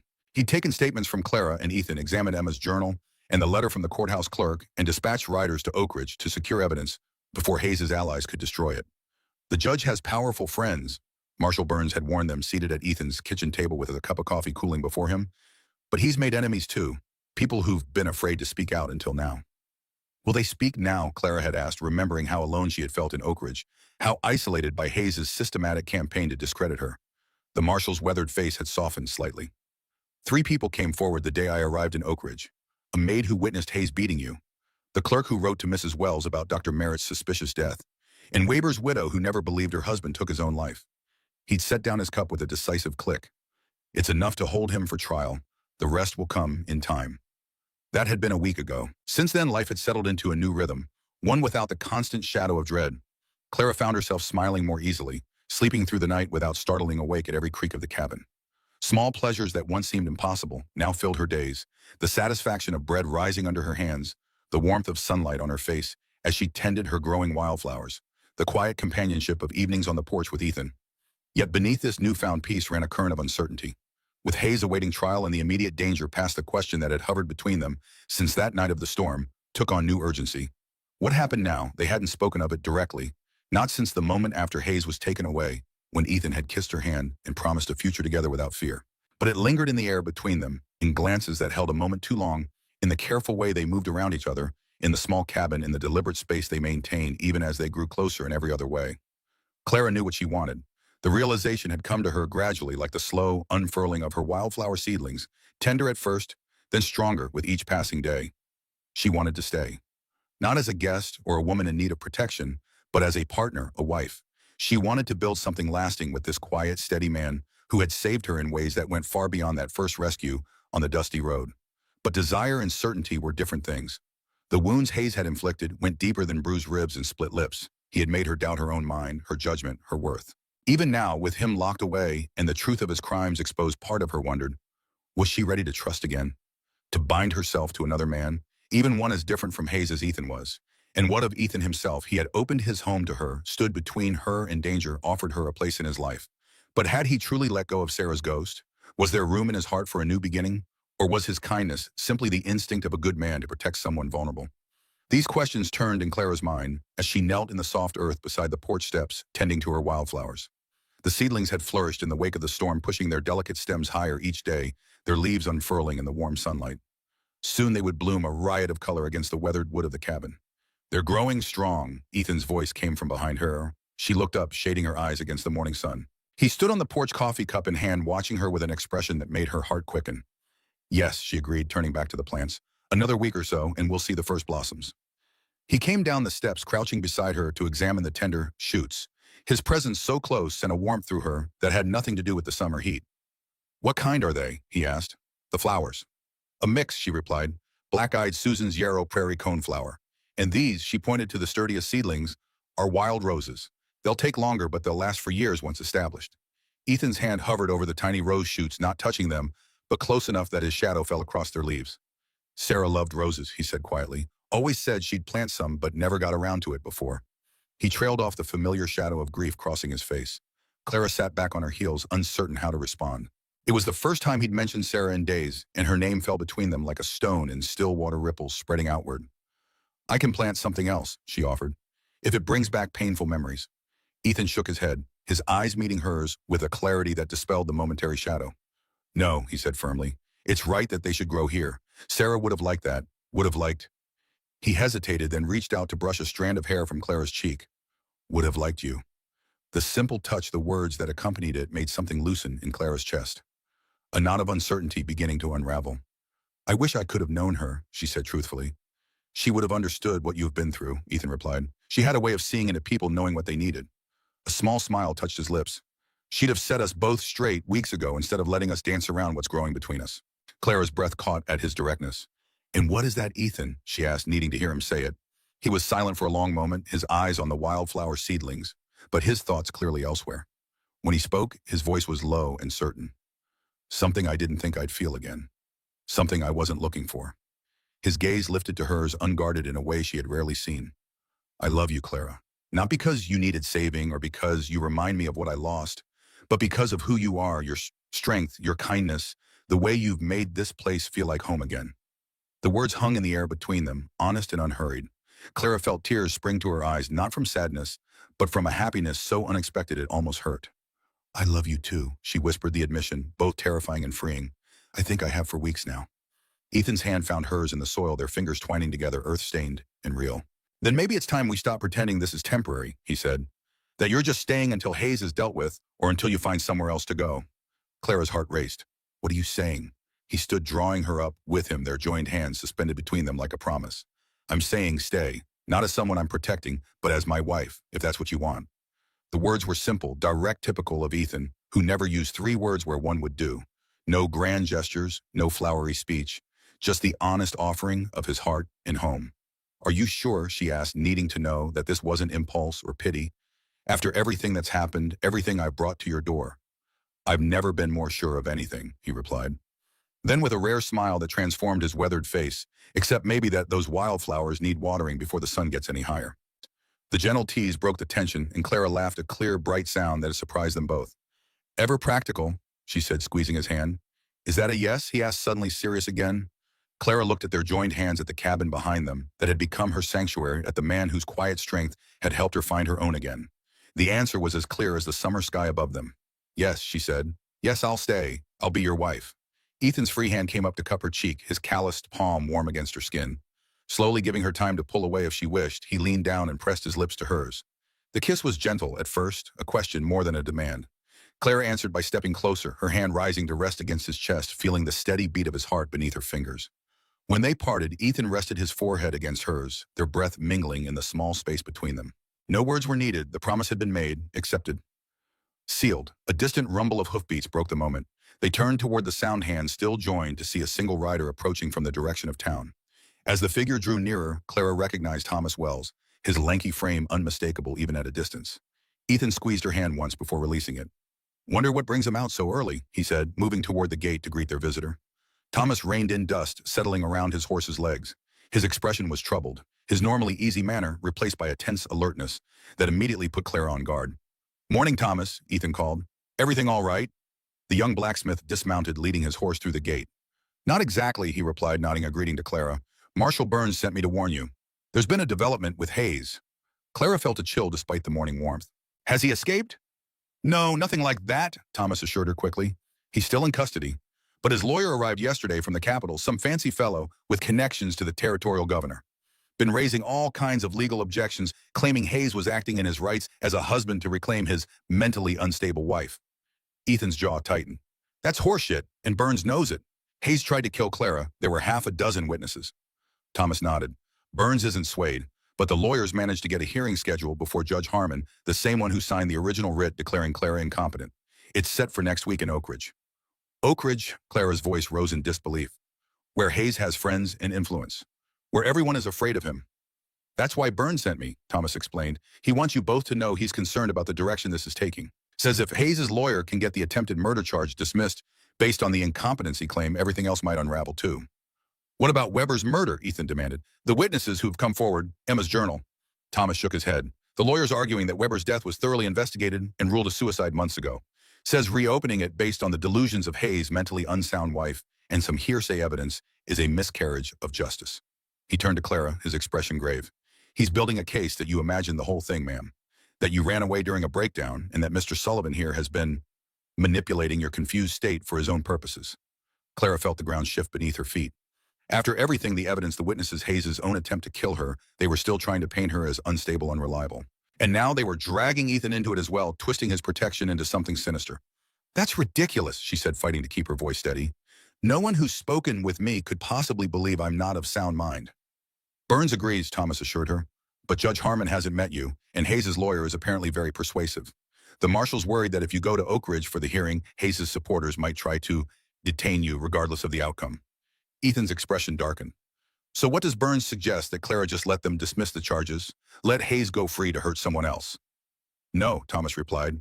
He suggests you get married, right away. The words hung in the air between them. Clara and Ethan exchanged a startled glance. How would that help? Clara asked. Burns says if you're legally married to Sullivan, it complicates Hayes' claim over you. Would force the court to recognize your divorce from Hayes first, which would mean acknowledging his abuse as grounds. Thomas shifted uncomfortably. There's more. Burns thinks you should consider leaving the territory at least until after the trial. Hayes has too many connections here, too much influence. Even with all the evidence, there's no guarantee of a conviction if the right people are pressured. The suggestion hit Clara like a physical blow. Leave after she had finally found a place where she felt safe, people who believed in her, the beginnings of a life she could call her own. I won't run, she said firmly. I ran from Oak Ridge and Hayes followed. I won't spend my life looking over my shoulder, wondering when he'll find me again. Ethan laid a hand on her shoulder, a gesture of support. Clara's right. Running isn't the answer. He turned to Thomas. Tell Burns we appreciate the warning, but we're staying. And as for getting married, he glanced at Clara, a question in his eyes. We already decided that this morning, she finished for him, a smile breaking through her concern. Before you arrived. Thomas's serious expression lightened. Well, that's something good at least. Congratulations to you both. He hesitated, then added, if you're set on staying and fighting this, you should know you're not alone. Half the town is behind you. Mrs. Carver's been organizing the Women's Church Auxiliary to attend the hearing in Oak Ridge. Says the judge might ignore one woman's testimony, but he can't ignore 20. 20, Clara repeated, astonished. Thomas nodded. Turns out your story struck a chord. Got people talking about things that usually stay behind closed doors. Mrs. Collins from the millinery came forward about her husband's temper. Then the widow Jensen admitted her late husband hadn't fallen from his horse drunk, but had been beaten by Hayes' men over a boundary dispute. He shrugged. Once one person speaks the truth, others find their courage too. Clara felt a surge of emotion, gratitude, hope, a fierce pride in these women she barely knew who were willing to stand beside her against a powerful man who had seemed untouchable. Tell them thank you, she said, her voice thick. Tell them it means more than I can say.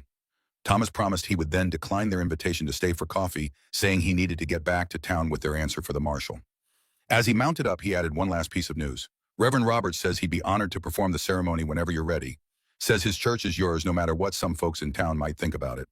After he'd ridden away, Clara and Ethan stood in the yard, the morning sun climbing higher overhead, the news settling between them like a stone tossed in still water. So, Ethan said, finally turning to face her, it seems we have a wedding to plan. Clara looked up at him, searching his face for any sign of doubt or hesitation. Finding none, she felt her own resolve strengthen. Yes, she agreed. And apparently we'll have quite a few guests. His hand found hers, fingers intertwining with a sureness that anchored her. Does Sunday suit you? He asked. Give us time to make arrangements, but not so long that Hayes' lawyer can cause more trouble before it's done. Clara nodded, thinking of the women gathering to support her, of the unlikely community that had formed around them in the face of threat. Sunday is perfect. They walked back to the cabin, hand in hand, the wildflower seedlings at their feet reaching steadily toward the sun. Sharpem. The church was fuller than Clara had ever seen it, even at Easter services. Women in their Sunday best filled the pews, their expressions ranging from solemn support to barely contained excitement at being part of something so momentous. The men stood more stoically, hats in hands, but their presence spoke volumes in a community where taking sides could have real consequences. Mrs. Carver had outdone herself, transforming the simple wooden interior with wildflowers gathered from the prairie, not unlike the ones Clara had planted, but already in full bloom, their yellow and purple blossoms bringing life to the austere space. Thomas Wells stood near the front, his usually work-stained hands clean, his hair slicked back with water. Beside him, his mother watched with bright eyes, her face alight with approval. Even Sheriff Daniels had come standing at the back in his official capacity, but with a personal interest that suggested he too had chosen a side in the conflict that had divided the territory by them. Clara waited in the small antechamber off the main church, her heart fluttering in her chest like a captured bird. She wore her green dress, now carefully mended and adorned with a simple ribbon at the waist. Mrs. Carver had insisted on lending her a lace shawl yellowed with age, but still beautiful, and had woven prairie flowers into Clara's dark hair. Something borrowed something blue, Mrs. Carver had said, tucking a forget-me-not among the blossoms. For luck and happiness. Now, alone for a moment before the ceremony began, Clara took a deep breath, steadying herself. So much had changed in the months since she had fled Oak Ridge, bruised and terrified, certain she would die, either by Hayes's hand or from exposure on the open plain. She had found refuge then, friendship, then love. She had discovered strength she didn't know. She possessed a voice she had almost forgotten was hers. A soft knock at the door pulled her from her thoughts. Reverend Roberts entered, his stern face softened by what might almost be called a smile. "It's time, Miss Fleming," he said, then correcting himself. "Clara, are you ready? Was she?" The question echoed in her mind, not just for the ceremony, but for everything it represented: a new life, a second chance, a commitment to building something that could withstand whatever storms might come. "Yes," she said, surprised by the steadiness in her voice. "I'm ready." The Reverend offered his arm, a gesture that touched her deeply. With no father or brother to walk her down the aisle, she had expected to make the journey alone. But Roberts, despite his initial suspicion, had become an unexpected ally. His willingness to stand beside her now, to give her away like a father, would spoke volumes about how far they had all come. As they entered the church proper, the small gathering rose. Clara felt their eyes upon her, not with the judgment she had feared, but with warmth and support. And at the front, waiting beside the simple altar, stood Ethan. He had trimmed his beard and combed his hair, and wore a clean shirt she had pressed for him that morning. But it was his expression that caught her breath, a look of such tender certainty, such quiet joy that it made her steps falter for just a moment. This was real. This was happening. After years of fear and pain, of believing she might never know happiness again here, she was walking toward a future she had chosen freely. The ceremony itself was brief, Roberts keeping to the traditional words with a dignity that lent weight to each promise exchanged. When it came time for the vows, Clara's voice rang clear through the church, each word a declaration of the woman she had become, the life she was claiming. "I, Clara Fleming, take you Ethan Sullivan to be my lawfully wedded husband." Fleming, not Hayes. She had reclaimed her family name along with her freedom and would carry it into this marriage as a reminder of where she had come from, what she had survived.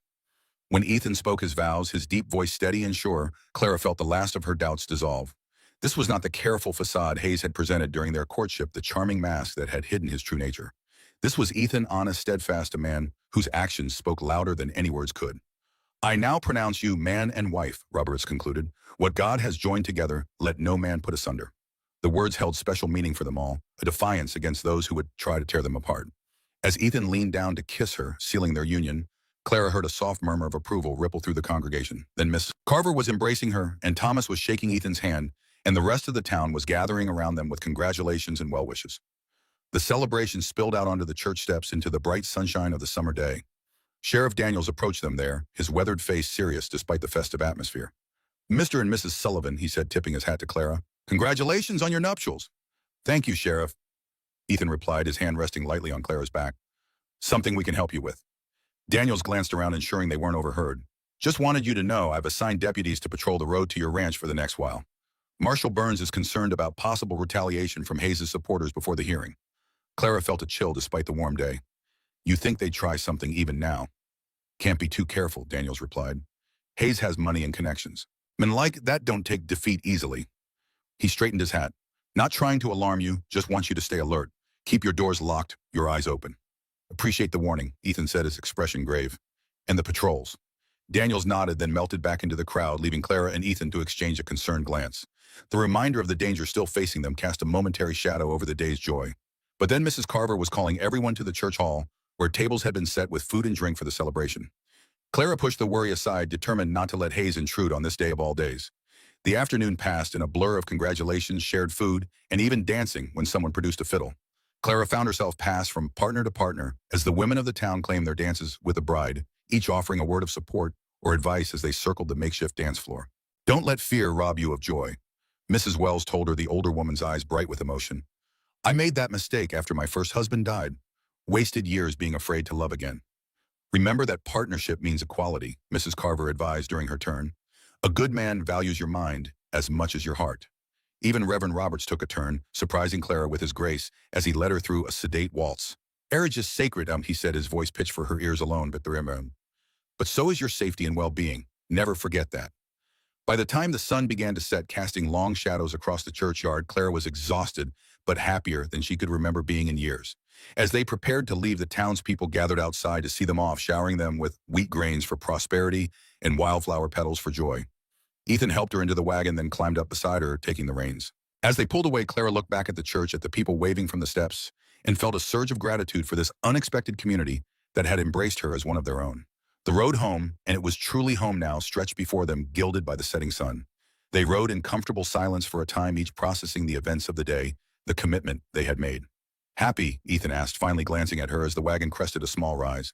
Clara looked out over the rolling plains, the endless sky beginning to deepen toward twilight, the distant silhouette of their cabin appearing on the horizon. Their cabin, their land, their life together. Yes, she said, and meant it with her whole heart. Are you? His hand found hers on the seat between them, strong and sure. More than I thought possible again. The simple honesty of his answer brought tears to her eyes. This was what she had never had with Hayes, truth without calculation, love without conditions. It was terrifying and wonderful all at once. As they approached the ranch, Clara noticed something different about the cabin. A soft glow emanated from the windows, though they had left no lamps burning when they departed that morning. Ethan noticed it too, his posture tensing, hand moving instinctively to the gun at his hip. Stay in the wagon, he said quietly, drawing the horses to a halt some distance from the house. Clara's heart raced, Sheriff Daniel's warning echoing in her mind. Had Hayes's men come after all? Was their wedding day to end in violence? But then the cabin door opened, and Thomas Wells stepped out onto the porch, waving to them. Don't shoot, he called, a grin evident in his voice. Just bringing the wedding party to you. Behind him appeared Mrs. Carver and several other women from town, all smiling broadly. They must have taken a shortcut across the fields while Clara and Ethan lingered at the church, arriving ahead of them to prepare some final surprise. Relief washed over Clara as Ethan relaxed beside her, a small chuckle escaping him. Seems we have visitors, he said, urging the horses forward again. As they pulled up to the cabin, Clara saw what the women had done. The porch had been decorated with more wildflowers, their bright blooms tucked into every available space. Lamps glowed warmly in the windows, and a small table had been set on the porch with what looked like gifts wrapped in brown paper and tied with string. We couldn't let your wedding night begin without a proper homecoming, Mrs. Carver explained as she helped Clara down from the wagon. Every bride deserves something special on her wedding day. Inside, the transformation continued. The cabin had been thoroughly cleaned, the bed made up with fresh linens that Clara recognized as coming from Mrs. Carver's own home. A small vase of flowers graced the table, and something fragrant simmered on the stove. Rabbit stew, Mrs. Wells explained, an old family recipe, brings fertility and happiness to a marriage. Clara felt overwhelmed by their kindness, these women who had become her friends and champions in so short a time. I don't know what to say, she managed, tears threatening again. Thank you isn't enough. No need for thanks, Mrs. Carver said, patting her hand. This is what community does. We take care of our own. Our own. The words settled in Clara's heart, another gift on a day already filled with them. The visitors didn't linger long, aware of the propriety of leaving the newlyweds to their privacy. As they departed, each offered a final congratulation or piece of advice, some practical, some making Clara blush to her roots. Remember, men are simple creatures, Mrs. Wells whispered as she embraced Clara. Feed them well, love them truly, and they'll move mountains for you. At last they were alone. Ethan closed the door behind the last guest, then turned to face Clara across the cabin that had been their shared space for months, but was now transformed by their new status as husband and wife. For a moment, neither spoke. The air between them hummed with possibility, with the weight of the commitment they had made, with the awareness of what traditionally came next on a wedding night. Clara felt a flutter of nervousness. Her only experience of marital intimacy had been with Hayes, an experience marked by duty rather than desire, by submission rather than partnership. This was different. She was different, and so was Ethan. He seemed to sense her uncertainty, for he made no move toward her, instead busying himself with stoking the fire, giving her space to gather herself. Quite a day, he said, finally straightening from the hearth. You must be tired. Clara recognized the offering in his words, a chance to delay, to rest, to take things slowly if that was what she needed. The consideration in the gesture touched her deeply. A little, she admitted, but happy, tired, the best kind. He nodded, a small smile touching his lips. The best kind, he agreed. She moved to the table, running her fingers over the wildflowers Mrs. Carver had arranged there. They did so much, she said softly. People I barely knew a month ago. You've touched them, Ethan replied, coming to stand beside her. Your courage, your strength. It's made them see things differently, see themselves differently. Clara looked up at him, at this man who had become her husband, her partner, her friend. You did that first, she said. You saw me when I was broken and afraid, and you treated me like someone of value. You were always valuable, he said simply. I just reminded you. His hand came up to cup her cheek, the calloused palm warm against her skin. Clara leaned into the touch, her eyes closing briefly at the tenderness of it. When she opened them again, Ethan was watching her with an expression that made her breath catch, a mixture of wonder and desire and something deeper, more profound. I love you, Clara Sullivan.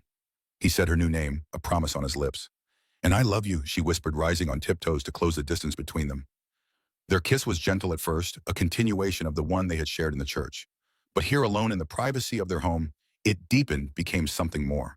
Clara's arms wound around Ethan's neck, drawing him closer, and his hands settled at her waist, solid and sure. When they finally parted, both a little breathless, Ethan rested his forehead against hers. We can wait, he said softly, if you're not ready. Clara shook her head, touched by his concern, but certain of her own heart. I don't want to wait, she replied. I want to begin our life together. All of it. His smile then was like sunrise breaking over the plains, warm and full of promise. Taking her hand, he led her toward the bed that had been hers alone for so many nights, but would now be theirs together. Outside, the first stars appeared in the deepening twilight, silent witnesses to the beginning of something new and precious in the small cabin on the edge of the endless prairie. The hearing was set for Tuesday, 3 days after the wedding. Clara and Ethan spent those days in a honeymoon bubble of sorts, learning the rhythms of their new relationship, making plans for the future of the ranch, and trying not to think too much about the legal battle that awaited them in Oak Ridge. But reality couldn't be held at bay forever. On Monday evening, as they prepared for the journey to Oak Ridge the following morning, Marshal Burns arrived at the ranch. His expression as he dismounted told them his news wouldn't be good. Judge Harmon has recused himself from the hearing, he announced without preamble as they gathered around the kitchen table. Claims he has a conflict of interest due to his previous ruling on Mrs. Sullivan's mental competency. Isn't that a good thing? Clara asked, remembering that Harmon was the judge who had signed Hayes' original writ. Burns shook his head grimly. Would be, except for who's replacing him. Judge Carlton Wilson from the Eastern District. He's an old friend of Hayes'. They studied law together back east. Word is Hayes' lawyer specifically requested him. Ethan's jaw tightened. So the deck is stacked against us before we even begin. Looks that way, Burns agreed. There's more. Hayes' lawyer has filed motions to exclude most of our evidence. Says Emma's journal is hearsay, the letters about Weber and Dr. Merritt are unreliable, and the witnesses who've come forward are biased due to personal grudges against Hayes. Clara felt a cold dread settling in her stomach. What about my testimony? Surely they can't exclude that. The marshal's expression grew even more troubled. That's the worst part. They're still pushing the mental incompetency angle, arguing that your testimony isn't reliable due to your condition. They've even got a doctor from back east who's prepared to testify that women in abusive situations often develop delusions to cope with their trauma. That's twisted, bull. Ethan said, his voice tight with anger, using her suffering to discredit her. Burns nodded. It's a cynical strategy, but potentially effective. If they can convince the court you're not a reliable witness, Mrs. Sullivan, and exclude the corroborating evidence, Hayes could walk free. Clara stared at the marshal, trying to process what he was saying. After everything, the evidence, the witnesses, Hayes' own attempt to kill her in front of multiple people, he might still escape justice because of his connections and his ability to manipulate the legal system. What do we do? She asked, fighting to keep her voice steady. We fight, Burns replied simply. We present our case as strongly as we can. We bring every witness, every piece of evidence, and we make it as difficult as possible for Wilson to rule in Hayes' favor without exposing his own bias. And if that's not enough, Ethan pressed. The marshal's weathered face was grim. Then we appeal to the territorial governor. And if that fails, well, there's always the court of public opinion. The newspaper in Carson City has been following the case. They're sending a reporter to the hearing. It wasn't much comfort. Clara had seen firsthand how easily Hayes could sway opinion, how his position and charm could make people doubt even what they had seen with their own eyes. There's one more thing, Burns added, his tone softening slightly.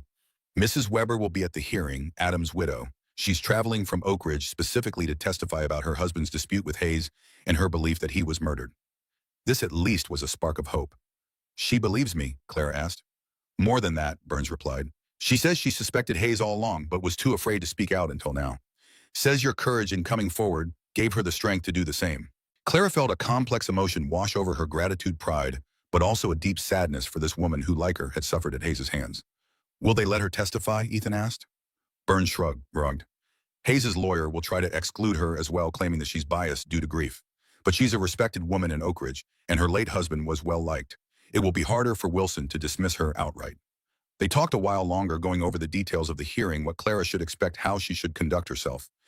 As Burns prepared to leave, he paused at the door, his expression grave. "One last thing," he said. "I've arranged for a security detail to accompany you to Oak Ridge tomorrow. Hayes has supporters who aren't happy about his situation, and I don't want to take any chances." The implication was clear. Even with Hayes in custody, the danger wasn't over. Clara and Ethan exchanged a glance, the brief happiness of their honeymoon overshadowed by the reality of what they still faced. "We'll be ready at dawn," Ethan assured the marshal. After Burns had gone, they moved around the cabin in a somber silence, preparing what they would need for the journey to Oak Ridge. It was a half-day's ride, meaning they would stay overnight before the hearing.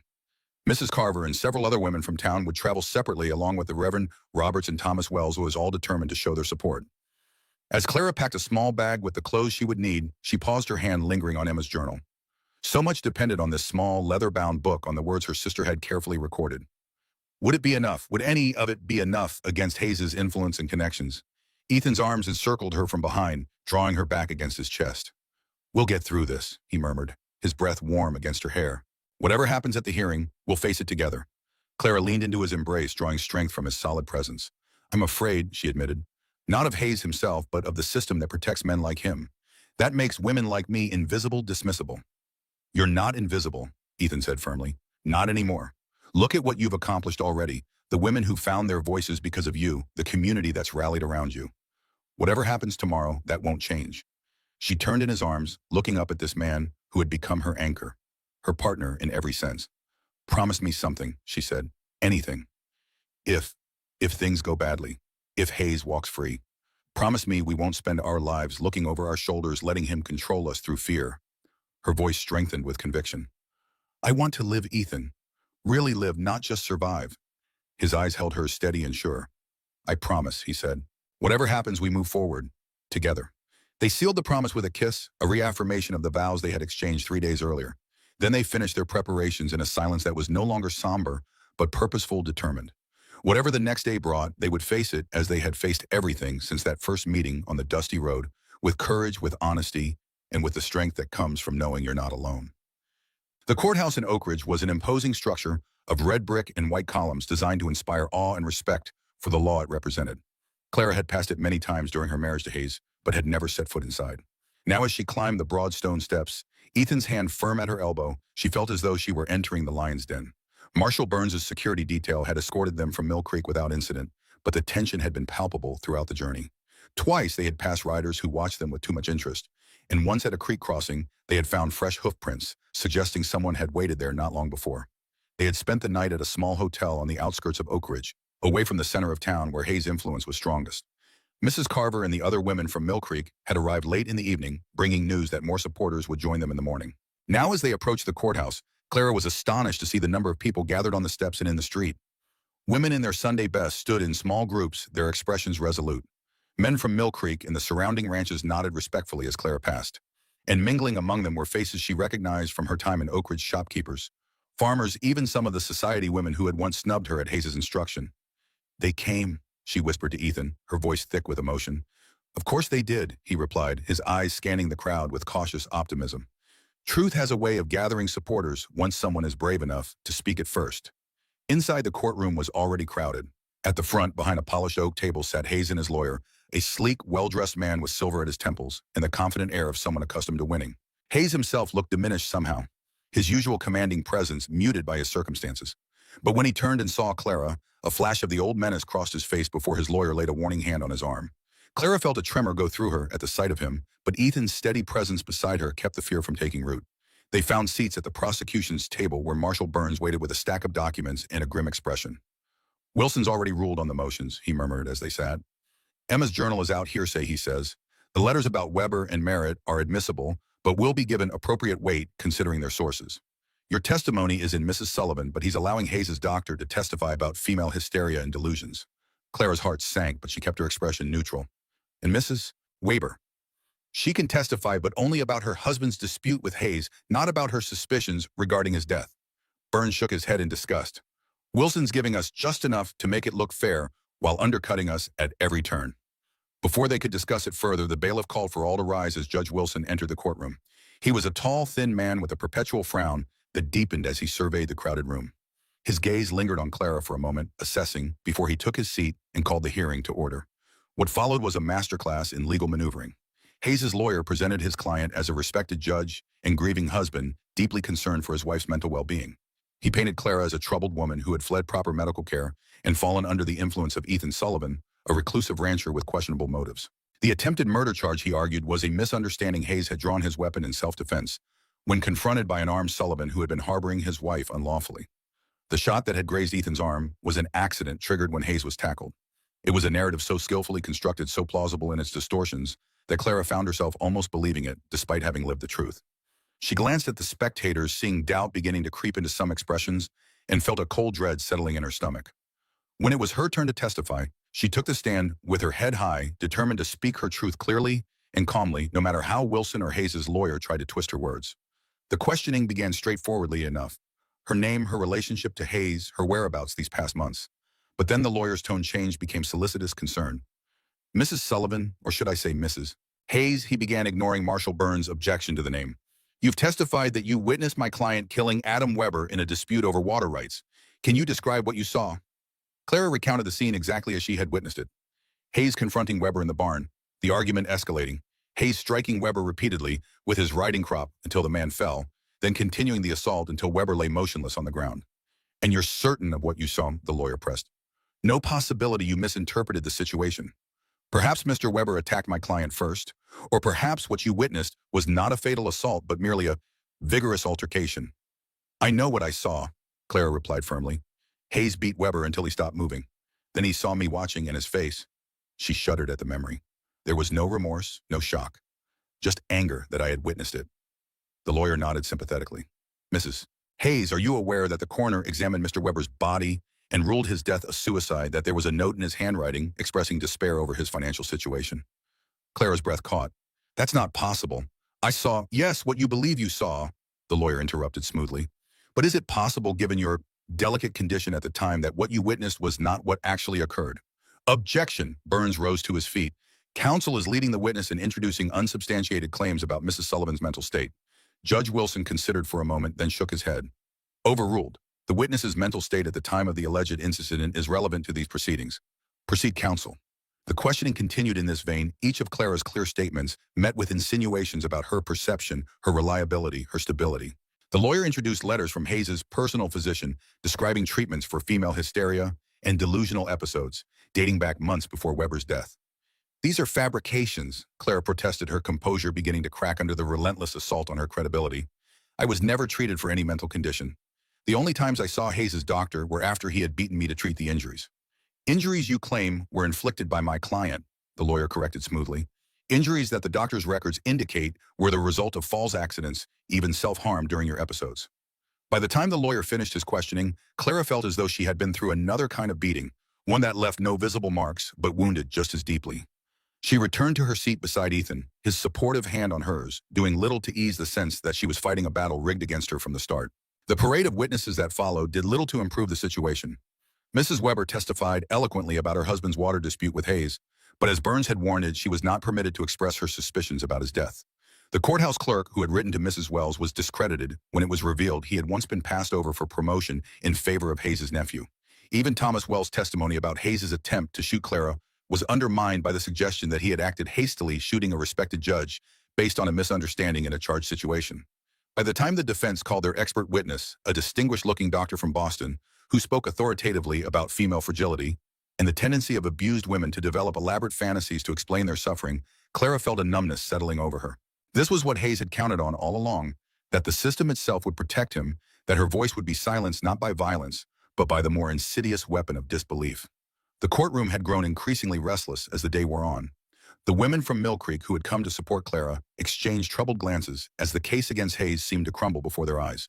Even Marshall Burns looked defeated. His normally confident posture slumped as he made notes on a legal pad. Only Ethan remained steadfast, his expression revealing nothing of his thoughts as he watched the proceedings with unwavering attention. When Clara glanced at him, questioning, he squeezed her hand reassuringly, a silent promise that whatever happened, they would face it together. As the defense's final witness stepped down, Judge Wilson called a brief recess before closing arguments. The courtroom buzzed with hushed conversations as people filed out for air or refreshments. Clara remained seated, feeling too drained to move, too disheartened to face the sympathetic or worse doubtful looks from their supporters. "It's not going well, is it?" she asked Burnham quietly. The marshal sighed, running a hand over his face. "Hayes's lawyer is good, I'll give us that. He's planted just enough doubt about your testimony to give Wilson the excuse he needs to rule in Hayes's favor."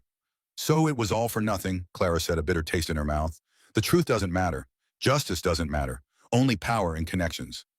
"Not necessarily," Burns replied, straightening as if coming to a decision. "There's one more card we might play, though it's risky." Ethan leaned forward, interest sharpening his gaze. "What card?" Burns lowered his voice further. "Hayes himself. He's been sitting there, smug as can be, watching his lawyer dismantle our case. But there's one thing that might crack that facade." "What's that?" Clara asked. "His pride," Burns replied. "His absolute conviction that he's untouchable. If we can provoke him, get him to show the court who he really is." He trailed off, the implication clear. Clara considered this, remembering how Hayes's careful control had slipped that day at the ranch, how quickly his charming veneer had given way to murderous rage when he realized he couldn't have what he wanted. "It's dangerous," Ethan warned. "If it backfires, if he maintains his composure, then we're no worse off than we are now," Burns finished. "But if it works, if he shows his true colors to Wilson and everyone in that courtroom," he looked to Clara, "it's your decision. You'd be the one taking the risk." Clara glanced toward Hayes, who was conferring with his lawyer at the defense table. Even now, after everything, he exuded an aura of confidence, of a man certain the world would bend to his will, as it always had. She thought of all the women who had come to support her, who had found the courage to speak their own truths because she had spoken hers. She thought of Emma, who had documented the abuse so meticulously, who had perhaps died because of what she knew. She thought of Adam Weber, whose killer might walk free if she didn't find a way to expose the truth. And she thought of Ethan, who had believed in her from the beginning, who had given her not just safety, but the strength to reclaim her own voice. "I'll do it," she said, resolve hardening within her. "Tell me what to do." As the court reconvened and Burns rose for his closing argument, Clara straightened in her seat, prepared for what was to come. This time, when Hayes glanced in her direction, she met his gaze steadily, unflinchingly, and had the satisfaction of seeing a flicker of uncertainty cross his face. The battle wasn't over yet. And this time she was fighting not just for herself, but for all those who had never had the chance to speak their truth and be heard. The dawn that would follow this storm was still to come, but Clara faced it now with the unwavering certainty that whatever happened, she had already won the most important victory. She had found her voice, her strength, and a love that would sustain her through whatever trials lay ahead. And for now, that was enough.